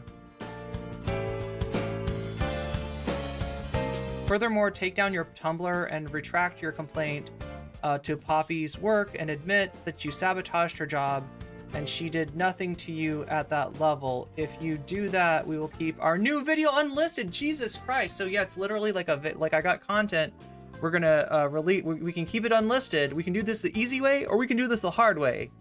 And wow, you know, and there, we saw Dormiu get silenced by this, right? Dormiu did not want to be talked about on stream, have a video made about them, and just like, okay, so there's a lot of accusations here, as you can see. I can't confirm or deny these, right? And I like, you stare into the void for too long and the void starts staring back. We're gonna try to stare into the void for only long enough that the void does not stare back. But that's kind of what's going on Twitter, as far as people like changing their names to, in this case, you know, somebody changing their name, like Poppy changing their name to, like, I think it was like Noah Flake's victim was what Poppy changed it to, and then this account takes Poppy's old you know, and uses it to platform and aggregate, you know, the accusations against them. So here we go. Hopefully that makes this make more sense. It's my kid. No, it's my kid, my revolving door of partners, hundreds of subscribers who've left, my boss, boyfriend, or my boss/friend of 20 years, and multiple mods who are wrong. Okay, so they're speaking as Poppy. They're like not impersonating, but like to make fun of how ridiculous they think what Poppy's saying is. Poppy responds to that with, at the end of the day, Spawn can keep this up and it will result in them no longer having a parent. Between the constant mental and emotional abuse towards Zena and now joining psychotic stalkers like yourself, right? That's the, you know, person offering receipt. Why would I ever let them back into my life? Gayfesh is, you know, retweeting this and saying, I can count at least 4 mods in the last year, losing 2 partners in 6 months. How about we extend that to a year? How many more is it? And you can't use the threat of disowning your child now. You already disowned them last year. F you, kid. F that kid. They're dead to me. You in VC. So that this is Gayfesh making a claim of something that he heard. I guess it would be Poppy say in VC.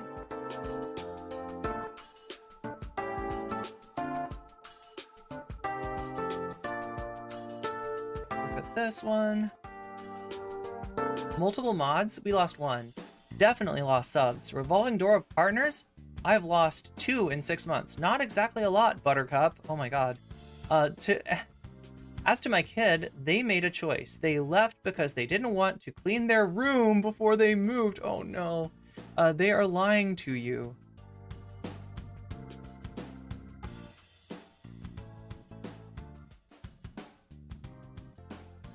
Almost done here. I just saw a video of covering what she did to make Courtney Orchard. Oh my god, this is awful.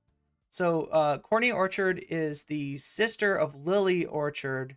This is somebody that Zena and Poppy interviewed, and one of the biggest videos on their channel, like some of their most popular content, was going after Lily Orchard, who from what I can tell is like a scary person and has done some truly bad stuff. But again, I'm not an expert on Lily Orchard. I know that Essence of Thought also has a video series on Lily Orchard as well that goes into some stuff.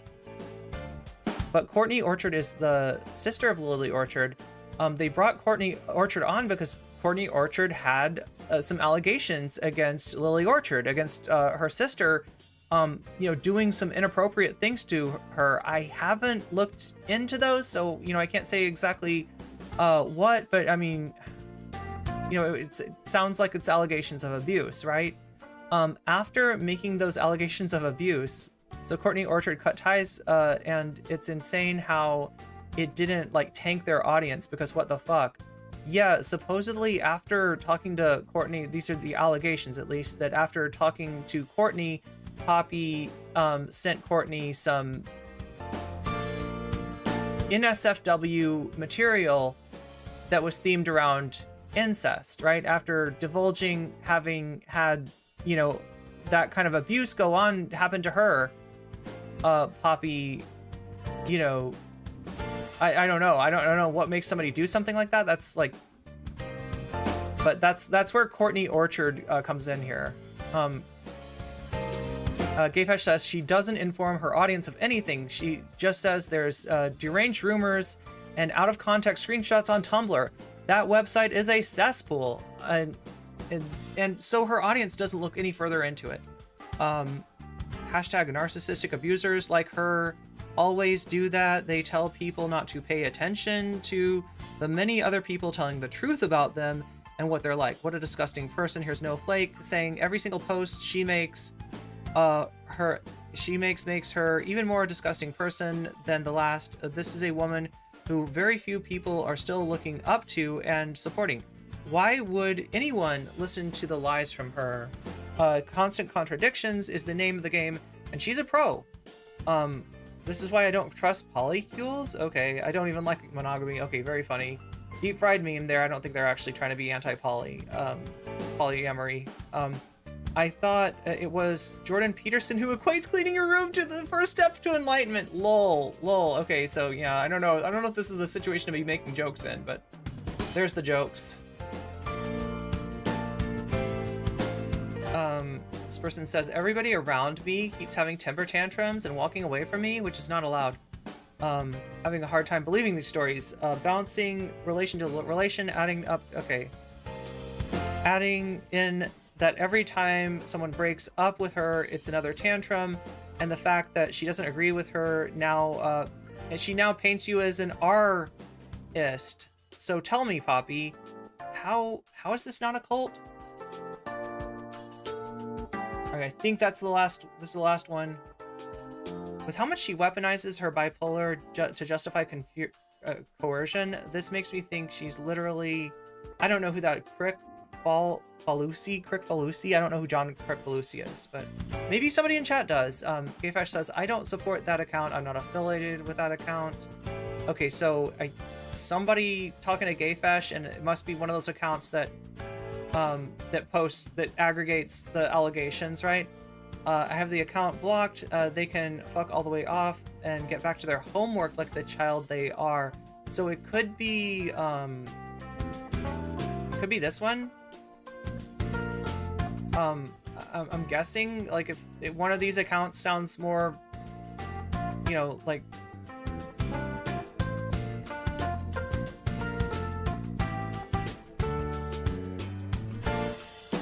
I don't know. That's my best guess, is that's the account that.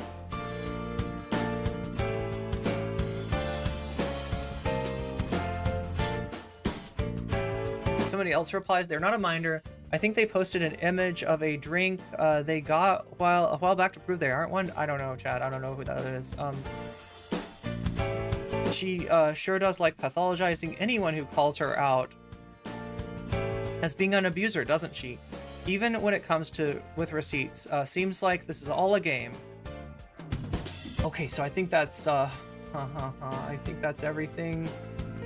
Good. Okay, that's all of the receipts. God damn, that's like a 20 tabs here, chat. 20 tabs. Hopefully my computer makes it through this.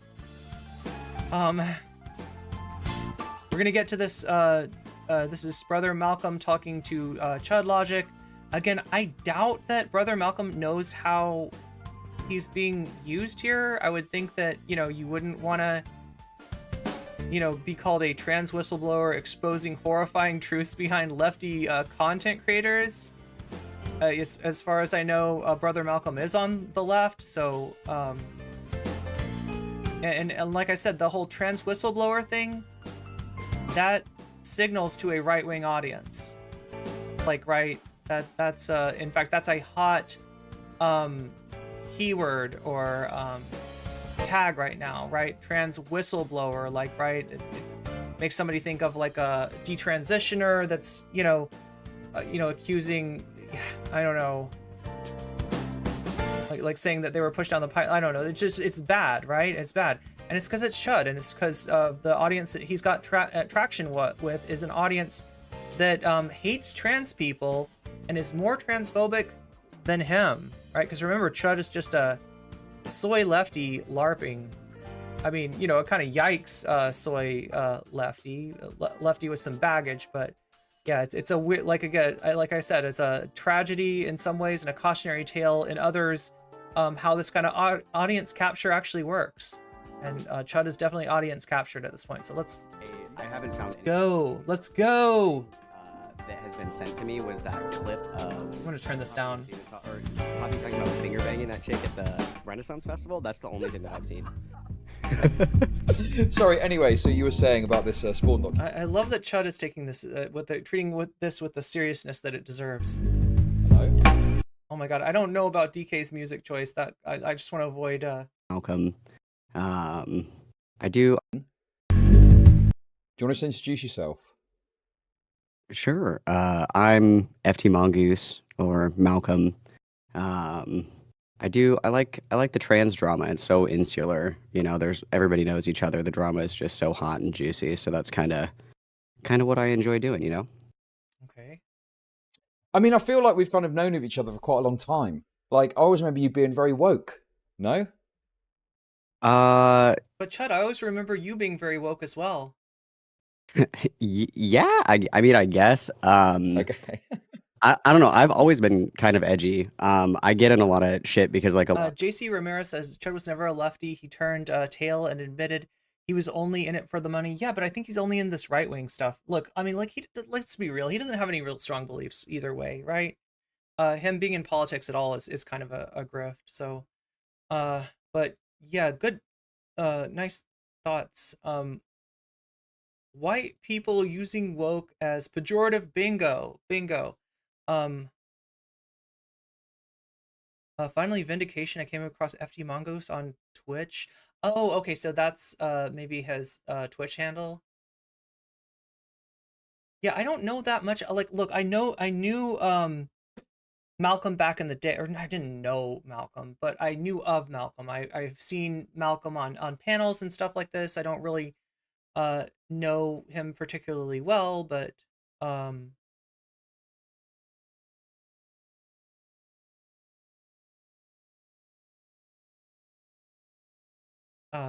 Poppy, who stated, I don't believe in the DSM-5 autism criteria. My autistic kid is over dramatic, but you must accommodate my borderline, or you're ableist. My kid is dishonest. Oh, geez. Yeah, I think we're going to get into some of that context. Wrench, good to have you, though.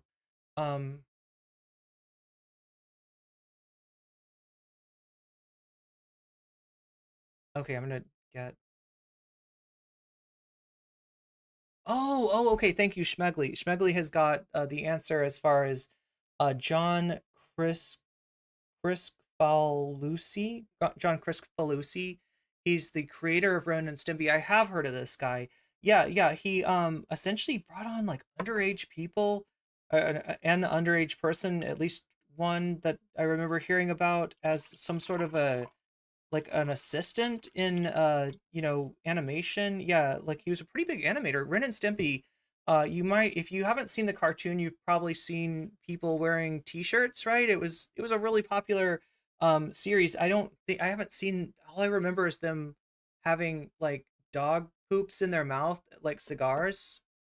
That's literally all. Like, I mean, it's kind of like gross out humor and stuff like that, but it turned out that the person that was making that stuff was like, doing bad stuff, I think, to minors. Is that right? Am I remembering this? Turned out to be an offender, a sex offender. Wow. This just gets better and better. Look, unlike Malcolm, I do not enjoy this kind of discussion. DSM-5 TR is the 2022 one. It says my dogs are goth. Bella Glazer says I saw one stream ended up pointing out another out to EOT since I don't want to go near that stuff. Yeah, I don't know that much about I mean, I guess we'll find out here.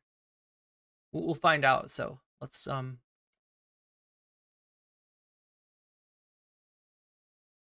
I mean, like, I would hope that any trans person wouldn't want to be referred to as a trans whistleblower exposing horrifying truths behind lefty creators. Look, if you want to expose like the truth behind Poppy and Zena because they're a danger to their community, then yeah, do it. And I'm glad somebody's aggregated this, but you know, obviously Chud and particularly his editor, like in my understanding of Chud, his editor is a right-wing transphobe. He himself is doesn't have a lot of real solid beliefs, let's just put it that way, but he comes from a place where when he first started making content, he was making content as a lefty. When he got accusations against him by some trans people on the left, that's when you saw the transphobia come out, and that's when you saw him start to do his leaving the left arc. But again, all I can tell you for sure about this guy is he's a massive grifter. He's a massive grifter because he's been on both sides of things. So either he was lying then or he's lying now. I tend to think he's lying now. I tend to think that he's a lot more woke and a lot more soy than his audience would be comfortable with. A lot of the community that I've cultivated is like a trans community, obviously. So like a lot of people like hate my takes and shit. I've always been kind of on the edgier side. So I mean, like woke, yes, but I'm not, you know. I thought you were woke. Not too crazy with it, like, so to speak, right? Not, Wow. I'm not one of those woke people. I'm not mega woke. I mean, you're speaking to me, so that speaks for. And again, Zara, your concern about white people misusing the term woke is well founded. It's. I guess. I mean, a lot of people from that end of the spectrum. I'm not trying to feed into that more, right? This is a word that you know existed in like in the black community, and that white people kind of took and twisted and made it mean something that it never did. Don't really like me that much anymore, sadly. So well, it's a guilty pleasure of mine. I'm a big fan of the rape reviews, you know. oh my God. What does he say? I mean, But I'm not, you know. not too crazy with not it, like, so to speak, right? Not Wow. not mega woke. I mean, you're speaking to me, so that speaks for something, I guess. I mean, a lot of people from that end of the spectrum don't really like me that much. A lot of people from that end of the spectrum don't really like me that much anymore. Sadly. So well, it's a guilty pleasure of mine. I'm a big fan of the rape reviews, you know. oh my God. Okay. Right. So, Jeez. you've been covering this Poppy and Zena stuff way more than me. I have. It's been my guilty pleasure lately. I'm starting to wish that I just covered Malcolm's coverage of this. Like, I don't. Anyway. There's just there's a lot of stuff that goes into it. I think the thing that you understand what I'm doing, like, right? So Malcolm has, I believe, at this point, about 6 hours of coverage or more on this subject. I cannot react to all of that, and it's not.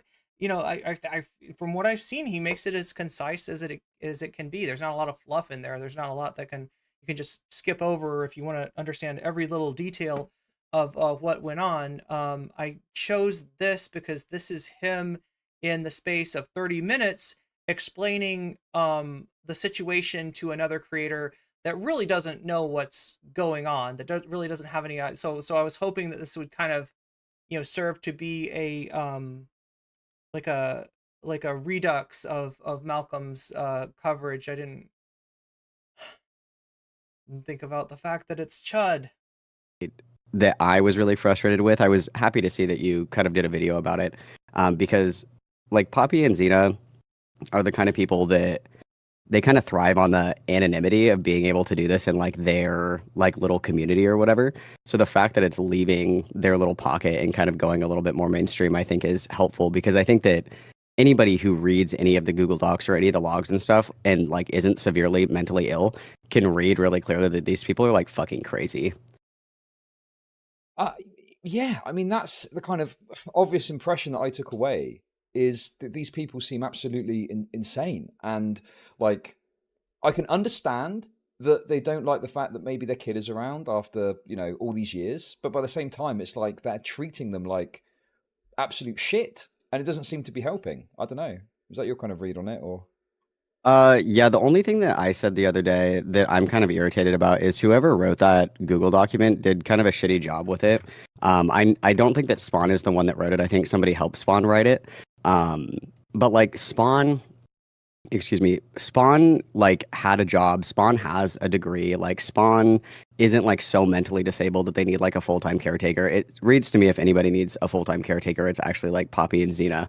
But the way that they frame it is that like Spawn was just like so stupid and like so dumb and so disabled that they had to have like a strict routine for a full-grown adult instead of like letting this 24-year-old that pays rent and lives in their house kind of like do their own thing.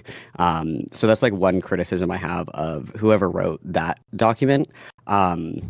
But there's like so much more shit that goes into it, and the Spawn stuff I think is especially fucked up because Spawn is like their kid, right? Like that's like a different level of fucked up when you're willing to act like that to your kid. But a lot of the stuff with them is mostly around like their weird like polygamous. They have like I would say like a Polygamist? I guessing Malcolm meant to say polyamorous. sex cult, like a legitimate like polyamorous sex cult, and that's where shit gets like really Okay, I mean, fucking weird. Oh my god. Okay, you've gone fucking deep on this clearly. And there's even more. Is the worst part is I've read so much shit and there's still more. Like and I just can't get through all of it. It's just so much shit. Okay.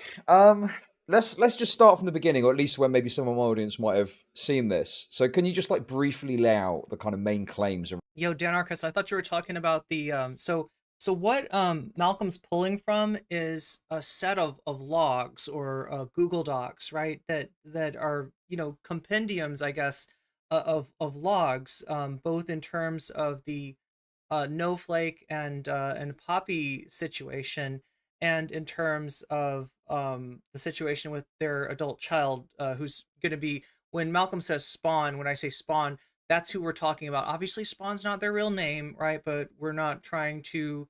In fact, I've gone to great efforts to not show their real name because especially with Poppy trying to put heat on them through talking about them on stream and stuff like that.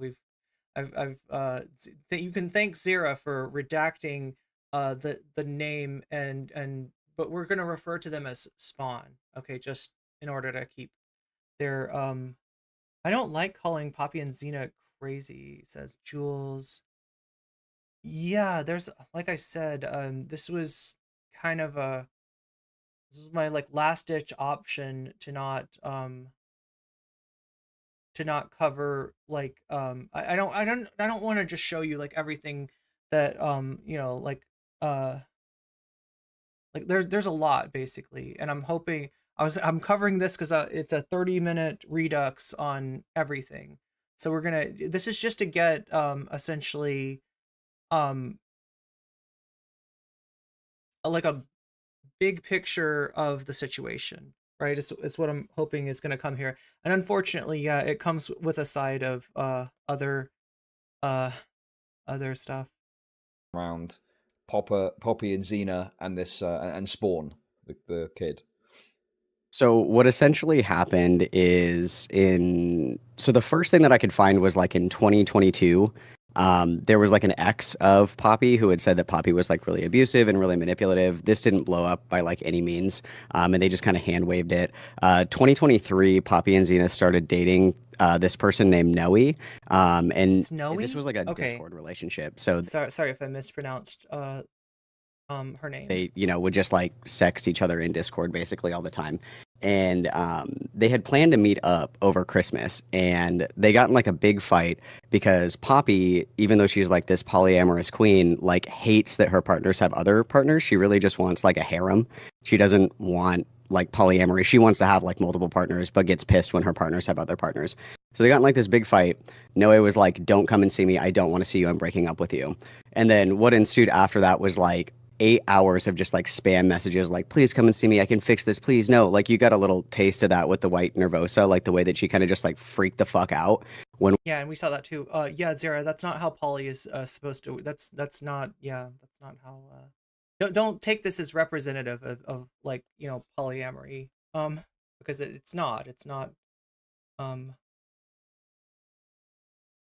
like, it's, there's supposed to be mutual respect and understanding and clear. white Nervosa clapped their website. So she did this to Noe for like a whole day. Is Poppy the one that was mistreated? Good question, Michael S. So if you've heard enough, oh my God, if you've heard enough of the Vaush accusations, you'll know that there was somebody on Discord that Vaush harassed on Destiny's Discord. Their name was Poppy. Just understand that this is a completely different Poppy. It's not the same person. So this is a Poppy that's a Vaush orbiter rather than a Vaush victim. But yeah, good question. Since if you're wondering that, I'm sure other people are wondering that as well. Zena was doing it too. They were doing like good cop, bad cop. Noe is like, fine, fuck, like I'll come and hang out with you guys. Like Jesus Christ. Noe goes to visit them. They hook up supposedly, like when they meet up or Yeah, good point. Jealousy can be an issue in polyamory, but getting pissed at your partner for having a partner is super sus. whatever. And after the fact, Noe was like, I still don't want to date you. Like I told you before I came down here, like I don't want to date you. I don't want to fuck you. I don't want to like keep being anything other than like maybe acquaintances on Discord. And Poppy took that and said that Noe raped her by deception because she had said that like they hooked up under the pretense that they were like going to be in a relationship, and because they broke up that it wasn't quote unquote informed and it was under false pretenses, and that she was raped by deception. And that's kind of the thing that was like a little nuke. And so like Gayfest started talking about it, Luxander started talking about it, and then from that there have been people that have been documenting all this stuff, and somehow they got in contact with Spawn and they were like, did you have any fuck shit I don't want going to cut you on? off too much, okay? Oh, But you're when good. when you say people have been documenting it, I think you and I both know who exactly has been documenting it, and you've been using the dark arts, I think. Okay, so nobody say the site that this is referring to, but I think you nobody say it. Don't say it. Don't say the words, right? But you can see what Chud's implying, right? That they've been traveling to one of the dark corners of the internet, and no, I don't mean 4chan. I mean something even worse. To cover some of No, this. sir. I But I don't want to get have you a in trouble. hot take for you. I have a hot take for you. Tumblr is Kiwi Okay. Farms for queer people. Okay. I found every single bit of this information not on Kiwi Farms. No Every way. single thing that I have found has been on Tumblr. Jules says I saw the documents on Tumblr. Yeah, I don't know enough about Tumblr to agree or disagree with that characterization. Malcolm's saying that Tumblr is like Kiwi Farms. It's like the fruit website for LGBTQ people. V says Tumblr's where I saw most of the callouts. He said it too. Okay, so no. That's crazy. Yeah, in fact, that's probably some truth. I can imagine that's true, because if you look at some of the stuff on the forum, there's definitely a lot of Tumblr links and stuff that you see. Yeah, that's where I found everything. I haven't Jesus. found anything on Kiwi Farms. The only thing that has been sent to me was that clip of Poppy and Zena Poppy talking about finger banging that chick at the Renaissance Festival. That's the only thing that I've seen. Sorry, anyway, so you were saying about this Spawn document, right? Yeah, so that was kind of the context as to like how Spawn got involved, because people had found out like, oh, Poppy has a fucking kid. Like, I wonder if she was doing like weird shit with the kid too. Not like weird like pedophile shit, but just like, being like shitty to the kid as well. And that's kind of how that blew up. Right, got it. Okay. Yeah, I mean, obviously I've had a look at some of the stuff, and I've had a very quick skim through it. Like what extra stuff off the back of my coverage did you think, I'd maybe missed that was worth talking about? Oh, dude, the Noe shit is just crazy. There's a Google Doc for that one as well. It's long as fuck, just like the other one was, and it's horrible to read. But like the way that she is like so manipulative to people is just like it's crazy to read. Oh, good point. Ophelia says Tumblr is a social media website like all social media websites. It's not like designed from the ground up to harass people. While callouts can happen, I use Tumblr to follow cute comment creators. Yeah, yeah, I don't know that much. I'm like I feel like Tumblr, like the heyday of Tumblr was before my time. I've heard a lot of stories about Tumblr. But I've never actually, maintained like a Tumblr account of my own, or really read it extensively. It's and she, claims to have DID as well. So it would be like cycling through like the altars and being like, please talk to us. Like, we're gonna fucking kill ourselves. Like, hello, it's me. I love you. It's just like crazy to fucking read. The other thing that I wanted to bring up that I think is really interesting as well. They're on private on Twitter right now, so you can't see it. But on their Twitter before, they had like this pinned, like it's like a Guardian Acorn article. It's like a blog kind of this person, and the picture is like a picture of Noe, and it says rapist over the front of it. Yes, I saw that. Yeah, afterwards I saw that. Yeah. Yeah, so this article is written by this person named Annie Gallagher. And so the article talks about like why they're defending Poppy. Is this Annie Gal? This is Annie Gal. Zera, are you in chat right now? I remember this name. This is somebody that at some point, I don't know how they were like a mutual of mine. And I think I tweeted out something about Vaush, and they disagreed with me. They got really mad at me, and ended up, I don't know if like they blocked me, or I think I unfollowed them, right? But I've heard, like, what is confirmed about Annie Gal? Like, what do we know? Because I don't want to be like spreading anything that's not. I know that this person has kind of been like, pushed out of multiple communities over some really. They blocked both of us for criticizing PD. Oh, that's right. Okay, so they are pro. Are they like a pro, like a lolicon type person? Is that who we're dealing with, right?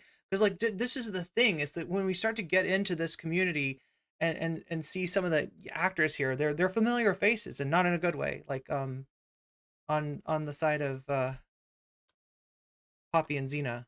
It's pinned like it's like a Guardian Acorn article. It's like a blog kind of this person, and the picture. What does Guardian Acorn mean? I'm not sure. So you can't see it, but on their Twitter before, they had like this pinned, like it's like a Guardian Acorn article. It's like a blog kind of this person, and the picture is like a picture of Noe, and it says rapist over the front of it. Yes, I saw that. Yeah, afterwards. So it's Zena and Poppy, I right? saw that. Yeah.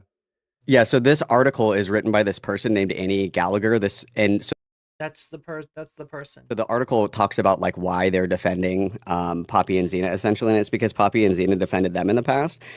And you can imagine what Poppy and Zena would have defended them over, similar stuff to, what went on with the Vaush scandal. And this Annie Gallagher person is a fucking pedophile. This person had a Discord server where 15-year-olds were posting nudes, and they let Zara says they also befriended an Australian. Oh my god, I can't put this up, but I'm gonna read it out. An Australian far right trans PDF, and were forced out of the Vaush and Keffals community for optics. Jesus Christ, this is like birds of a feather flock together. I guess so. God. This is what I mean about, like, I don't really like, covering this stuff, but I have been covering the whole situation with Whiteleaf, and that is the angle of my interest in this, that this is a content creator that Whiteleaf and Vaush have been supporting for a long time now. A lot of their social media clout and reach, which you're going to see, in this case, they're abusing, comes from that connection with that community. So minor attracted people, like maps, like actual fucking pedophiles in the Discord server. And this is the person that's fucking defending Poppy. Okay, wait. I need to word this carefully. In term, when I say this, I don't mean like the images themselves, but has it been documented and proved that this was happening at least? Yeah, I have So you like say it I with have confidence is what I mean, right?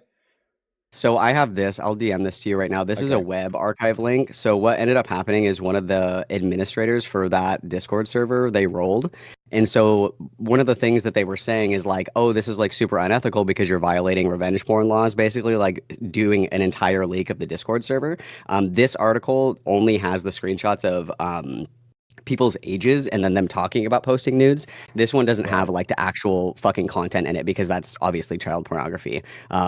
But like there were nudes of minors in this Discord server. We're talking about like I'm sorry, I didn't catch. Was this like an Anygal like server? I don't know half of these people. I mean, like in some ways that's a good thing that you don't know them, but we're talking about Poppy and Zena, Wholesome Degenerates is what they call their channel. They were a Vaush orbiter channel. They were a channel on Vaush's network, and they were recently cut off of the network because they became too much of a liability. In the past, that's Anygal's server that we're talking about there. That like so maintaining Anygal, what Malcolm is saying is that Anygal was maintaining a server in which minors were present, and also people that are minor that are into minors in an inappropriate way. They're both trans. Are we talking about Poppy and Zena are both trans? Yes. That's. I'm not sure if that's who you're asking about. Oh my god. Right. Okay. Yeah. So I can see. I mean, yeah. I guess I can show this because, like you said, it's nothing TOS worthy. No. Fuck. That's worse than TOS. That's worse than TOS. That's RIP headphones users. Sorry, chat. We had to promote FaZe Clan. I still don't understand. Chud has a button that he hits by accident that with this FaZe Clan thing. I don't. Sorry. My bad. I'm sure that was on accident. My bad. Okay. Right. I've turned it off now. So yeah, you can see here. Can I have my rolls back, please? I want to repost my nudes here. And then in the other screenshot, you can see they're saying they're 15. What? Yeah. And I have the link to the article as well. It's literally just word soup, like as most Right. of these fucking leaks are and shit. But this is this Annie Gallagher person like explaining the drama around it or whatever. And she's like, yeah, I let this person named Zeeb Demon in the Discord server who like is admittedly a pedophile, but he wasn't being like weird or creepy, so I just like let him be in there. Oh my god. Oh my god. Because at the time, chat, when I like unfollowed Anygal, like I didn't realize all of this stuff. I think it was something about like me calling out for Vaush for something, them defending Vaush for that, and like the assumption that I have when something like that happens is like this is somebody that likes Vaush, and this is somebody that um they don't believe that Vaush is doing what he's accused of, not that they support what Vaush is accused of. In the case of Anygal, it looks more like they do support what Vaush. In fact, this is the very example of supporting what Vaush was accused of in the recent controversy with H3.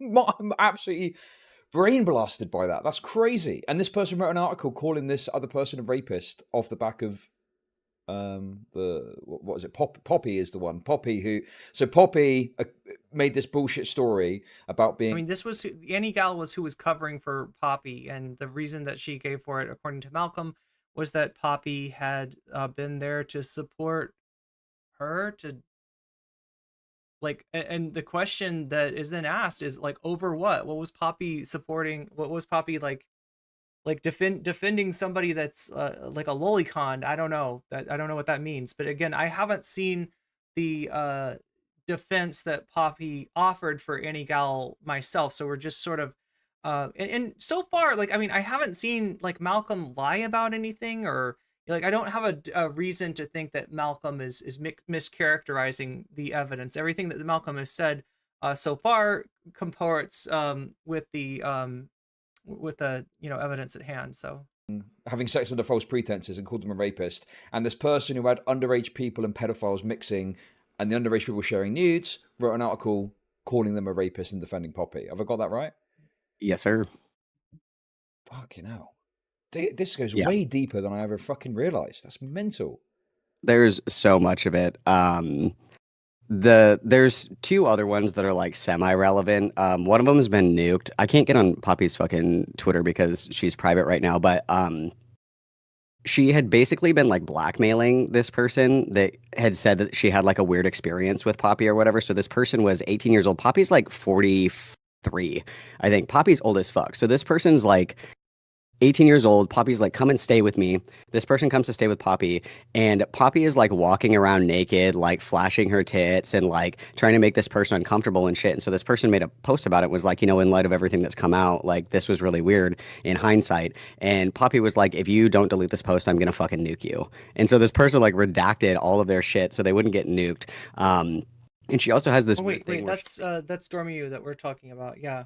she puts like full ass, like furry pussy and ass and titties, like in her general chat and her Discord server where there's minors. And when the minors are like, can you censor this, please? They're like, no, it's just art. It's fucking wild, dude. Again, I've seen the receipts for this. This is true. Yeah. I mean, you Unfortunately. know, in some cases I would be like, well, where's the evidence of this? Where's the evidence of that? I've seen some of this stuff kind of broadly, and it does not surprise me that that sort of thing is going on. In fact, I think I've seen the exact screenshots that you're talking So do you see what Chud's doing with this? Do you see how this is appealing to somebody with a transphobic audience? Right? Trans people doing stuff, you know, really, really untoward stuff, like in a server with minors in it. Do you see the attraction? Do you see why Chud's interested in this? about on a certain place.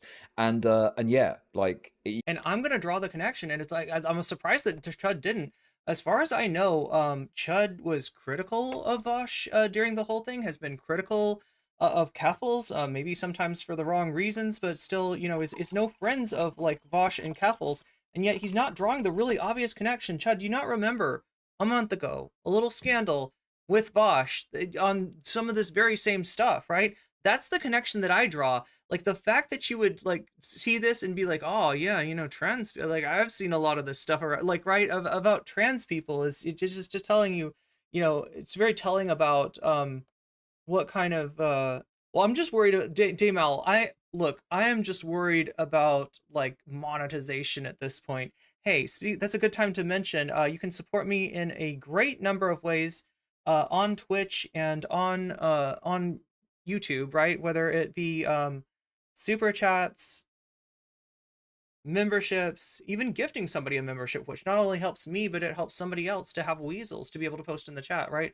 The more people that have memberships, the more weasels we have in chat. So if you support the weasels over the mongooses, right? Because it is a war out there. It is the weasels, the ferrets, the mongooses is a big ass war. You know, it's a big fight. If you want the weasels to win, the great way to do that is by gifting memberships, and you'll make people happy. At the same time, you can donate to me. The link is down in the description. You can sub on Twitch. You can gift a sub on Twitch. Same thing applies to that. You can send me bits. There's also, I think, in the description, a link to my Patreon if you want to support me over there. And I appreciate all of that support. And even if the only support that you can offer me is just to hit that like button, it means more than you think. Okay, and I do appreciate it. I appreciate all the support.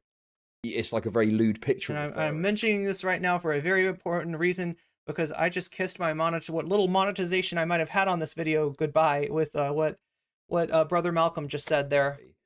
And there's people that are minors complaining, and they're like refusing to take it down. I mean, talk to me about this sex cult thing. You know, that's quite a big claim. What do you mean by that exactly? So they do. So I'm gonna just show you. This is the Noe doc that has like all the shit in it. There's Look, I was tempted to like use that phrase because I don't know what to call like what's going on here, but like I don't know, I kind of hesitated for some reason, right? In terms of I try to be careful about what I call a cult, and there's a difference between like cult-like behavior and an actual cult. I know some people who have been literally in cults before, and I would never want to, kind of, compare. I was in an insular streamer community, or in a, I don't know, relationship with a controlling. Although I don't know, like, right, that almost does kind of, that does definitely have some parallels to, a cult situation. But yeah, it's, I mean, that's what it is feeling very cult like. And I mean, a cult of personality can still be used. Yeah, when we talk about Vaush, we talk about a cult of personality. When we talk about Keffals, we talk about a cult of personality. And I'd say also like an insular, cult like, environment, that's created in that community. But I just, okay, so the lore on this is that a long time ago, uh, Xanderhal had a Xanderhal had a, channel on his Discord that was called like the Harem or something like that, right? And there was a bunch of people in there. Some of them, it was an NSFW forum, right? And he, at some point, somebody points out it's not great to have this on your website, so the NSFW forum leaves Xanderhal's website and becomes a Discord on its own. Xanderhal's in that Discord, and there were some issues, with people, in there maybe thinking that the harem aspect of it that they were joking about, that they were memeing about being Xanderhal's harem, was more seriously. And when they started discussing, like, moving in together, which I think was a joke to Xanderhal and to most of the people in there, this person was like, oh cool, I am in a bad living situation, this is maybe my way out. So there's this whole mess around that whole thing. Thought Slime tweeted out something like, hey, if you're like a leftist streamer, maybe think about like not having a sex cult and shit like that. And Xanderhal dunked on Thought Slime mercilessly for this, for years and years and years. And still, whenever Thought Slime comes up, Xanderhal brings this up, because Xanderhal, in fact, did not have a sex cult. You can probably tell that this guy did not have a sex cult just by, you know, observing Xanderhal. Like, does he seem like that? Yeah, it doesn't make sense on a certain level, if you get my drift, right? But what he did have was an inappropriate Discord. So I don't think that Thought Slime was entirely wrong about that. Obviously, calling it a sex cult was overblown, but Thought Slime got harassment for years and years and years for making that tweet. So I'm really careful now about what I call a sex cult and what I don't call a sex cult.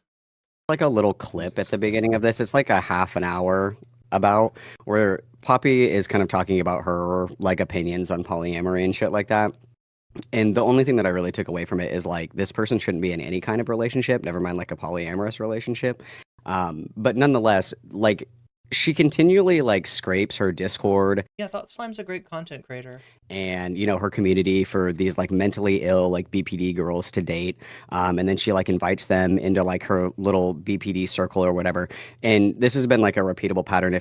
If you go to the Tumblr or whatever, there's so many people that this has happened to. Okay, so for the record, I think that Poppy has been public talking about her own struggles with BPD. As far as anyone else, I don't I I don't know if that's true.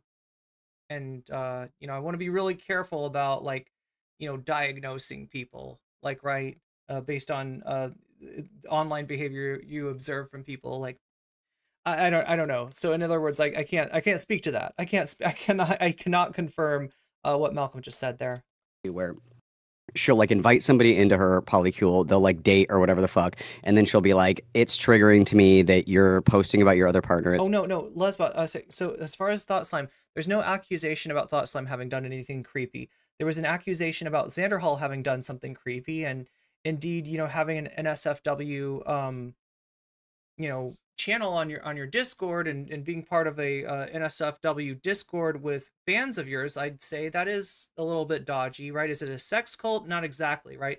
That was what Thought Slime was accused of, was of saying that Xanderhal had a sex cult when there was no, there was not like literally like a sex cult, right? That's and so that's what I was saying, is I'm really because of that situation, I'm always really careful about being like, oh, so and so has a sex cult, or this is a sex cult, or right, it's I probably, oh my god, chat, I'm so demonetized now. I am so freaking demonetized. Like, talking about sex cults is a great way to not have your videos monetized. triggering to me that you're having So I hope you appreciate that, okay? dates with your other partner. It's triggering to me that you're in a relationship with this other person or whatever, and essentially like shoves them into like this little box where they can't do polyamory, but Poppy can do polyamory with them. And they, like you saw yesterday. No, Lesbot, listen, if you're confused about something, probably other people are too. When I get a question from chat, like I like to answer it just in case it might mean that I've been like, I'm trying to rush through this so we can get to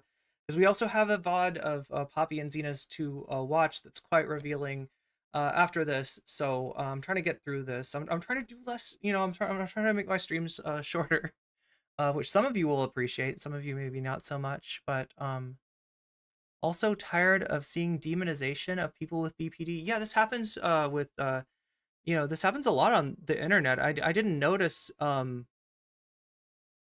until this came up, and I started seeing more and more of these videos like served to me that are just like, I don't know, just like targeted at people with very specific psychological issues like BPD and how much online demonization there is, right? Anyway, With the ones that you showed on stream, where like she'll cycle through partners like every couple of Right, months, like she just yes. rotates in and out, in and out, and it's ooh, always yeah, like, yeah. mentally- Jules, you got it. The sex cult thing was a way of Xander Hall to avoid addressing the real problem. The real problem was he had an inappropriate NSFW Discord channel, right? That was the real problem in that situation. Instead of that, Xander Hall gets to talk about Thought Slime says I have a sex cult, but I don't have a sex cult. Why is Thought Slime lying about Xander Hall? Oh my god, I'm so victim. I'm such a victim. I can't believe this larger streamer is out there saying that I have and look, I think that Xander Hall liked the fact that he was being accused of having a sex cult, like, because to a guy like Xander Hall, that's like, oh, you must be clearly you are the Rizzler, clear, right? Do you see what might be in it for Xander Hall? They say that I have a sex cult. I maybe to me, I think I just have so much Riz. Like, I don't know. I think that's where the whole Xander Hall going off about that. Anyway, let's get through this. girls on Discord, like always, like exclusively. Wait, so Yeah, no, I noted that. It seemed like there was a new person every week. And in fact, It's in and out, in and out, and it's always like mentally ill girls on Discord, like always, like exclusively. yeah, no, I noted that. It seemed like there was a new person every week. And in fact, it felt like there was I think one person left and then came back into it even. Like, Mhm. yeah, that's crazy. So you think that it's kind of like taking advantage essentially of these people who are, mentally unwell in Discord to benefit their own kind of sexual proclivities.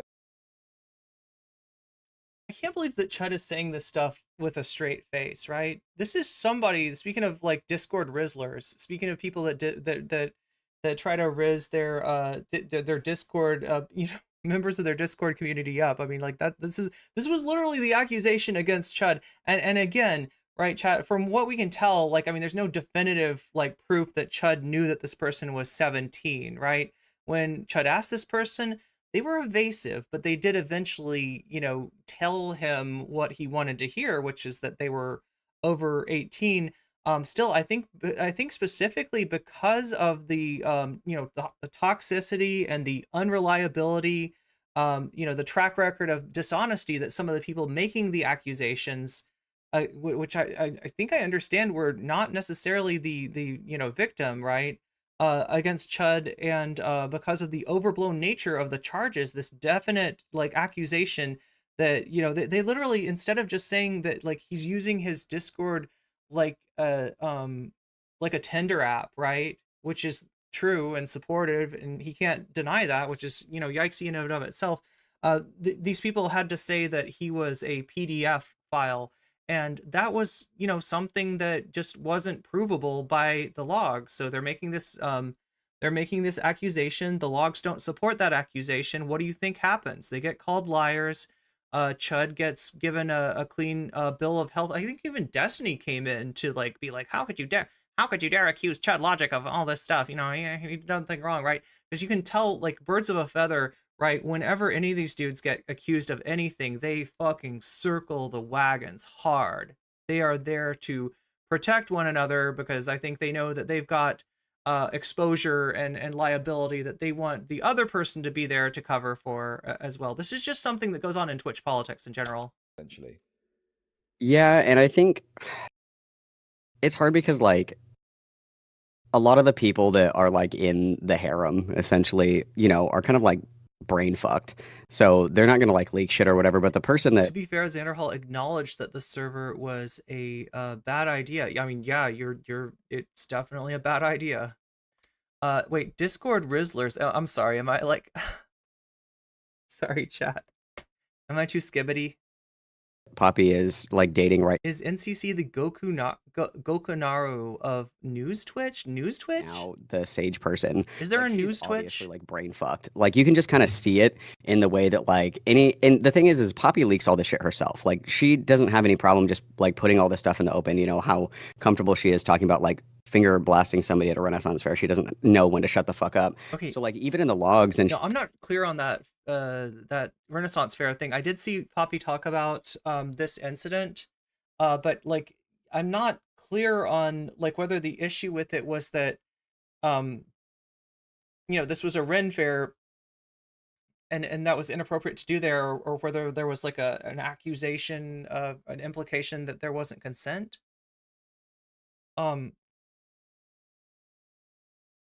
Yeah, this is gross, Ophelia. We'll be done. Oh God. I'm only halfway through this. shit that she posts about her current partners and stuff. Maybe we can speed it up. It's so like obvious to anybody again that isn't like a mentally ill Discord kitten that like this person is just like brain fucking the shit out of people, like bringing people in, like fucking them over, like getting what she wants, then dumping them. It's pretty crazy. Okay, that's too fast. Yeah, I mean, I genuinely have got a perspective of like, you know, if people do what they want in the bedroom, that's up to them at the end of the day. I'm not like a kind of conservative in that respect, that I would want control over that. But it does feel sometimes like some of these people have these kind of very public, very explicit, obvious kink discussions and stuff that can lead to problems. Like, for example, I think someone left a comment that was a joke about whether or not they could suck dick if they were not if they were fasting. And I think Poppy responded with a sexual comment, then got upset when the person got bothered by that, right?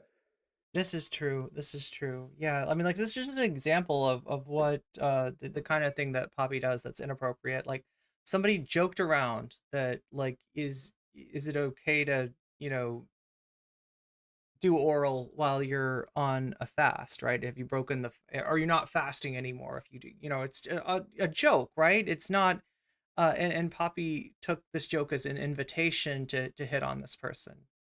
And the person responded to that with, ew, like literally was not trying to, you know, like Poppy responded with like, I'd like to help you find out. I'd like to help you explore that, something like that, right? That's just a real, you know, direct, like, come on. And this person did not, and then Poppy, you know, picture retweets this person and is like, what the fuck? What the fuck? I was just offering. I wasn't like, you know, if you weren't comfortable with that, you could have just told me and I would have deleted. And it's like, no, you could have just like not taken somebody making a joke about, you know, fasting and oral as like an invitation to proposition them, right? I don't know, but like to Poppy, it's like the other person was in the wrong. I can't believe that you replied to me propositioning to you with "ooh." That is highly inappropriate. How dare you? And you get a little insight into you know, the kind of entitlement that we're talking about with Poppy. Yeah. Like, it sounds like Poppy is always very on and like looking for opportunities to engage in sexualized behavior constantly, which seems to be like a mistake to me. Like, you should have some limit on that, surely, so you don't end up in those situations, right? Yeah, for sure. And I think it's just like I think she's just like porn sick, honestly, because like I like the other thing the other day that you went over. Porn sick? Oh, Afroponics, that's so sweet. Thank you for distracting me from the content that I'm. Oh my god, why did I? Where she was like, I want to get bottom surgery so Why am I covering this chat? I can stop like getting aroused in public. It's like, what? Like, is that really like all that you can do? Is like think about sex? Is that honestly your entire existence? It's just very bizarre. Yeah, I mean, That's a term that I've only ever heard in like right-wing circles. I don't know, porn sick. you know, I might have, listen. I've got some takes about the trans stuff that we may even disagree on, right? So we don't need to get into it exactly, but it just seems crazy to me that I would have thought that the reason you get bottom surgery is because mainly of like a dysphoric feeling and it feeling very uncomfortable to have, you know, the wrong equipment, so to speak. But to make it about a pornography thing, it just sounds, you know, it not only sounds crazy to me, but I think from like an optics perspective, I think people are going to look at that and they're going to use that to come to conclusions broadly about trans people. And I don't know. It just Yeah, seems for like maybe sure. people should have a bit more self-control to not say all this crazy shit, so they end up, you know, smearing every trans person with this idea that they're all just a complete sexual degenerate. Yeah, for sure. Because like I would say that I think that a part of bottom dysphoria can absolutely be like sex shit, right? Like if you have Yeah, genitals that you don't like or you don't want, or you know maybe you want like a different set or what have you. I can understand how that could be like that's a motivator for sure. Okay, now on this one, this is the one time I'm gonna say I think this is taken out of context, right? Um, like I don't know, like I've seen the tweet and it wasn't like like this has been taken as the only reason that like Poppy mentions not it not being visible when she gets aroused as being one reason that that bottom surgery would be something that she would want to pursue. I don't think that we can then from that take that's like the only reason, because that's how Malcolm's interpreting that, and I don't see that. Like right, obviously I'm not taking Poppy's side at all in this situation, and I am thankful that somebody has like compiled all this stuff in a place where people, including people in Poppy's community, can read it and can decide for themselves. I think it's a good thing because it was all over Tumblr, it was all over Twitter. It was really hard to wrap your mind around what else going on. So I feel like Malcolm has done a good thing in creating content that's a little bit more digestible. Again, it's still a deep dive. It's still a really like there's a lot. There's like 200 pages. No, there's more than 200 pages. There is pages, and there are hundreds of pages of logs on Poppy, and so it is really hard to get through. Not to mention all the other accusations.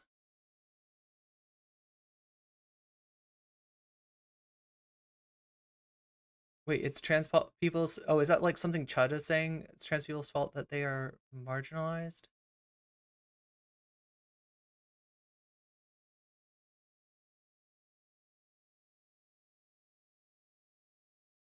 What is porn sick? Look, I have only heard right wingers talk about this. Now, obviously, anything, a lot of different behaviors can be addictive, right?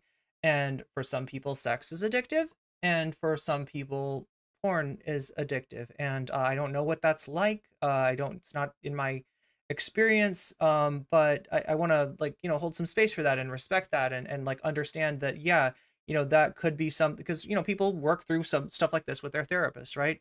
That's real. But when there's movements like nofap, for instance, right wing, they're now moving towards trying to ban porn in red states. There have been states already that effectively ban porn by forcing people to produce a form of ID, send that in, positively identify themselves to a porn website.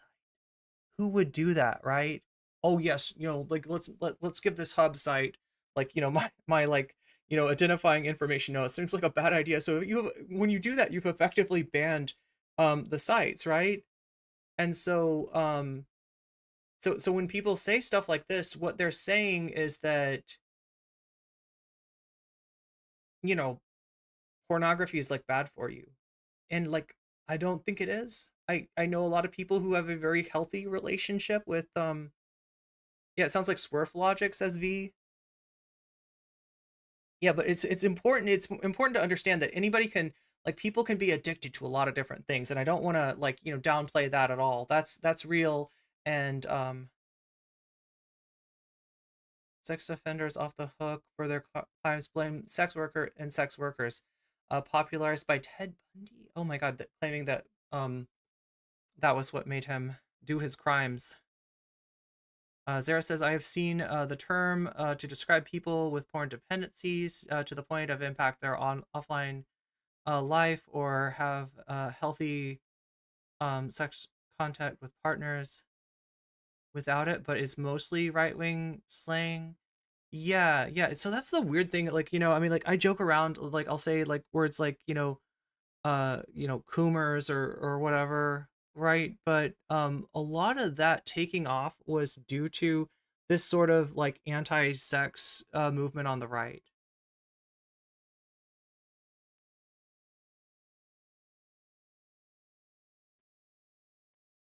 But to just come out and say like, yeah, the reason that I wanted it so like people can't see my boner at Target when my partner sends me like tit pics. It's like, oh, okay, I guess. Jesus Christ. Okay, yeah. Well, I appreciate you you checking out my coverage. I saw on Twitter that you had, and yeah, I mean, I tried to be kind of fair to the situation and see all sides. But is there anything else you kind of wanted to get across and wanted to point out in all of this that maybe I've missed or you haven't spoken about yet? The only thing that I will point out, do you know who Lily Orchard is? Do you know any of that shit? I kind of do off the back of the Essence of Thought coverage, and then obviously the recent plagiarism controversy. But yeah, I know a bit about Lily Orchard doing some weird stuff with minors vaguely. That's about it, really. So this like I felt like I was raped spiritually. In kind of going over this. So, Lily Orchard, for people who don't know, was like a trans. She did like brony shit or whatever. That was like her thing. She had like a bunch of fucking followers on YouTube. She was pretty big on YouTube. And so Lily has two other siblings, and one of them is named Courtney. And Courtney was like looking for somebody with a platform to talk to about her experiences growing up with Lily, essentially. And so she reached out to Poppy, and Poppy was like, "Yeah, of course. Like, I'm happy to have you on, and you can talk about it or whatever." So Poppy kind of built her platform on this Lily Orchard, Courtney Orchard shit, right? She had like the exclusive interviews with Courtney, all this other stuff or whatever. So what essentially happened is that Lily Yeah, this is true. Orchard incestuously raped her sister for years as a child, like as a minor, like as young as 3 years old, like actual like violent, disgusting, incestuous rape, like very, very fucked up stuff. Okay. So Courtney was like, I'm having trouble because my sister has like this big ass fucking platform, right? And she's like dangerous. So can I come on your show and like talk about this? So Poppy does like all these videos. These are the most popular videos on her channel. Like she had like the monopoly on this content essentially. And so, And she had just so you understand, Lily Orchard, I believe, has more than 100 subs. Like, right? So when Courtney, Lily's sister, is saying, "My sister is dangerous," that's what she means. Like, not I don't know. I mean, it could mean more than that, but at the very least, there is a danger in calling out a content creator with so much reach when you don't have any yourself. So what my understanding is that Courtney was using Poppy and Zena's admittedly small platform as a way to talk about what she had experienced at the hand of her sister. And again, this is all under the rubric of allegedly, because I haven't seen any court documents. I guess I don't know. It's I just want to make sure that we're staying clear on what is proven and what is allegedly, but at the same time, believing victims, right? I've seen women's subreddits with horror stories about guys with really unhealthy or uncomfortable relationships and habits they learned from mainstream porn. It can lead a little not anti-SJW, anti-sex work at times. Yeah. has Courtney on. First of all, the interviews suck. You could just assume that Poppy sucks at conducting conversations. However, the entire time they're doing these conversations, Poppy is like fucking hitting on her. So that was one weird thing. Okay. So after they're done talking, and Courtney again Courtney has a YouTube video if you want to watch it, like explaining the abuse. I'm not kidding. Like watch this like off stream, like this is fucked up shit. Like this is probably the most disgusting and disturbing shit I've ever heard in my entire life. And so after they have this conversation, and Courtney is like sharing all of this horrible, horrible stuff, Poppy takes this opportunity to say, I think that incest is really hot. I'm going to send you some incest porn that I think is hot. Do you also think this is hot? And it was fucking sibling incest porn after this girl was just on her stream, like fucking crying and like talking about wanting to kill herself because of the horrible incestuous rape that happened to her as a child. No, to answer your question, Danarchist, Lily's sister, Courtney, is the one alleging abuse at the hands of Lily. That's what we're talking about. That's crazy. And this is documented, I presume. There's some. But I mean, the big takeaway about Poppy from this is that after having hosted somebody who divulged, abuse that, really traumatic, it sounds like abuse that she had experienced, Poppy's, after getting done with the stream, Poppy starts sending her, NSFW material, like themed around familial incestuous abuse, and saying, I think this is hot. Do you think that, are you into that? Like, right? Just like, it's just like, what the fuck? what the fuck, right? And this is from a licensed therapist. I don't know. I don't know. This is gets worse and worse. Yeah, so Poppy claims that she has logs that Courtney was like into incest as well, and they would like go back and forth with stuff like this or whatever. Poppy will not release those logs because I don't believe it for a second. Courtney has said like on multiple occasions that she has like documented evidence of her like, and obviously you saw the tweets yesterday where Poppy is like very openly like, I think incest is fucking hot. And it wouldn't surprise me if like her Rizless, like completely holeless behavior of not knowing the appropriate time to like flirt with somebody or not, that she would take this as an opportunity to be like, dude, isn't this like I know that you were crying, but like it's kind of hot, don't you think? Like that doesn't, I would not be surprised at all. Well, the other problem with that as well is like people can develop certain attractions and weird kinks or whatever off the back of really bad experiences. But even if that was true, it's still completely inappropriate to have someone on to have that conversation and then use it as an opportunity to have a sexualized thing. Like, you should always have a distance. If someone's coming on to talk about some sexual negative experience or whatever it is, there should never be any sort of flirtatious there. It should just be a hard line that, like, and it's an ethical thing, right? Like, you don't want to be doing that. I don't know if you know much about this, but Edwin spoke to a woman that accused Mama Max and then ended up flirting with them and having a sexualized aspect. And it's just like, Yeah, it's just like fucked up. Like there is a time and a place, of course. Like if you're somebody who wants to be like flirty on Discord or whatever the fuck, like that's none of my business. I don't care. But like to be so sick and twisted that somebody is like, yeah, sharing their trauma with you, and then you're yeah, like, yeah. you know what, this is a really good time to make a pass. It's like, what the fuck is wrong with you? Yeah, it's like, like you say, it's kind of this porn sick aspect of like always looking for these opportunities to the point where you even do it as inappropriate. Yeah, it sounds crazy. Good Lord. Yeah, What? Wow. it Listen, it goes deep as fuck, bro. Deep as fuck. I mean, it's actually because I saw some of your tweets about it, and yeah, it kind of made me think to look. And I've obviously looked in different places to you, maybe perhaps, but I found kind of the same information, and it all just seems totally fucked. Oh, I'm glad you made it, Rebecca. Welcome. Yeah, I mean, what's the deal? Like, how are they handling this or dealing with this exactly? I'm not really sure because they're on private on Twitter. Last night they did like a stream. They did like a 3.5 hour stream, and it was basically them just being like, just essentially like shit talking Spawn. And then at the end of it, they were like, Spawn, if you don't stop posting this stuff, we're gonna sue you. And it's like, well, I don't know if that makes you guys look good in the way that you think it does. Like maybe that should be like a private thing. Yeah, taking your child to court for defamation sounds insane. I mean, like, Yeah, I yeah, you would have thought like that's yes, it's public and yes, it's a bit more complicated, but you would hash that out in a for me in a family type way. Threatening litigation is mental.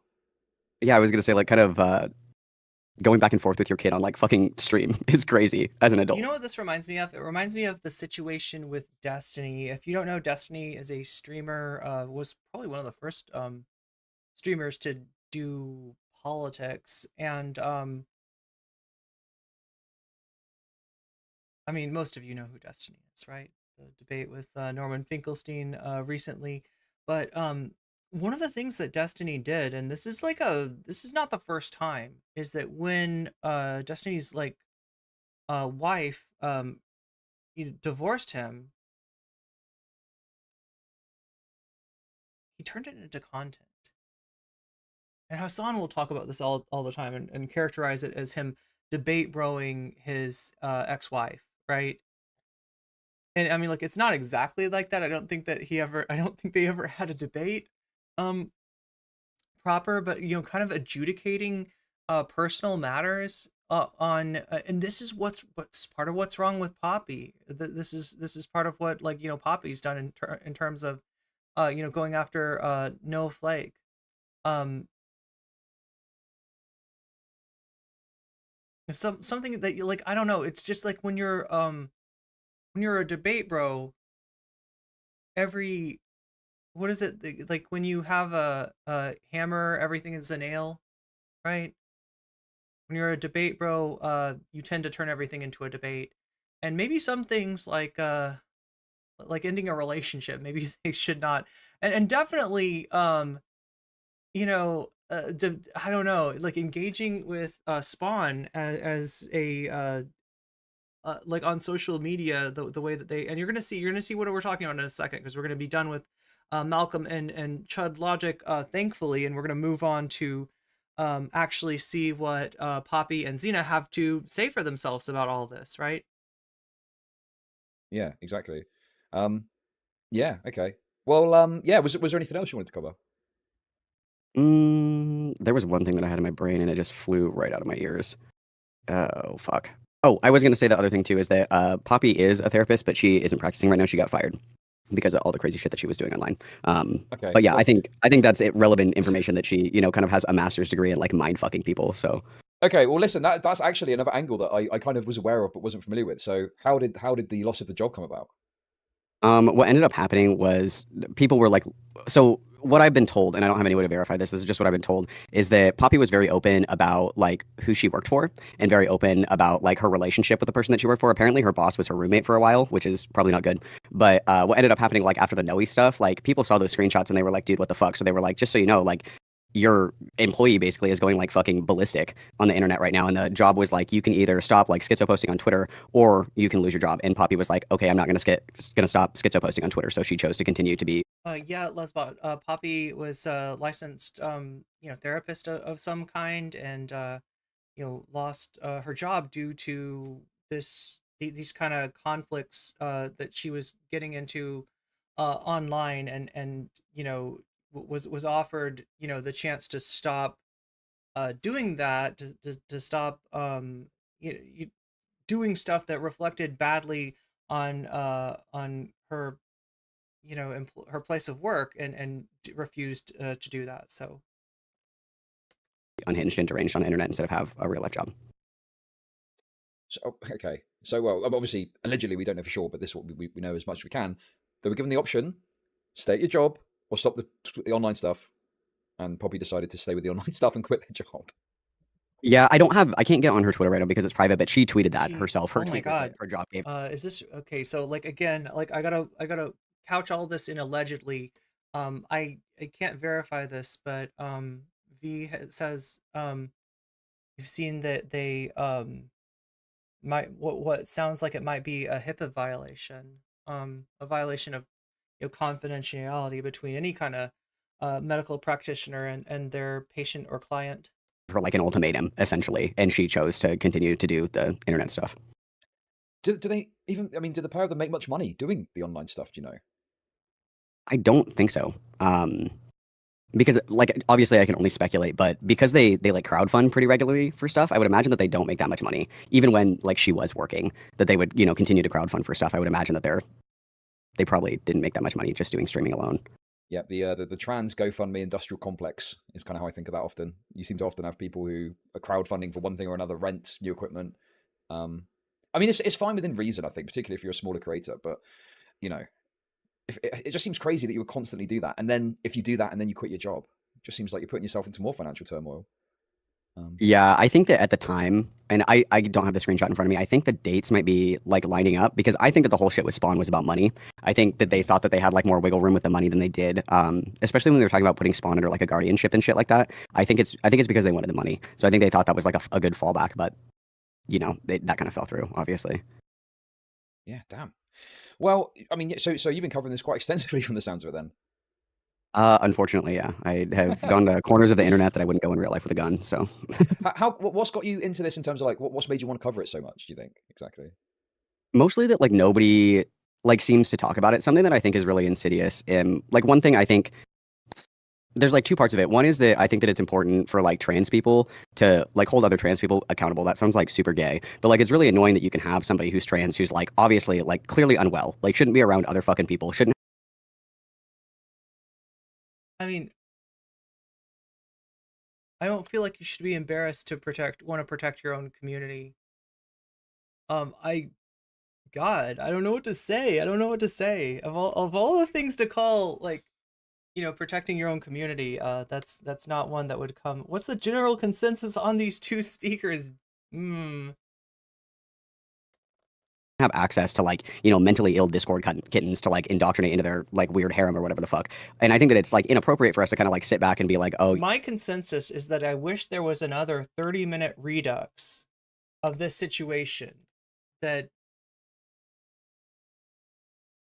didn't have all these strays flying around, right? I feel like a lot of people, trans people, queer people, etc., getting some strays. Yeah, exactly, Daymal. This is I don't know what I expected, but wasn't quite this. It wasn't quite this. they're trans, so I'm not going to take shots at them. I don't think that's fair. I think that we should be taking shots at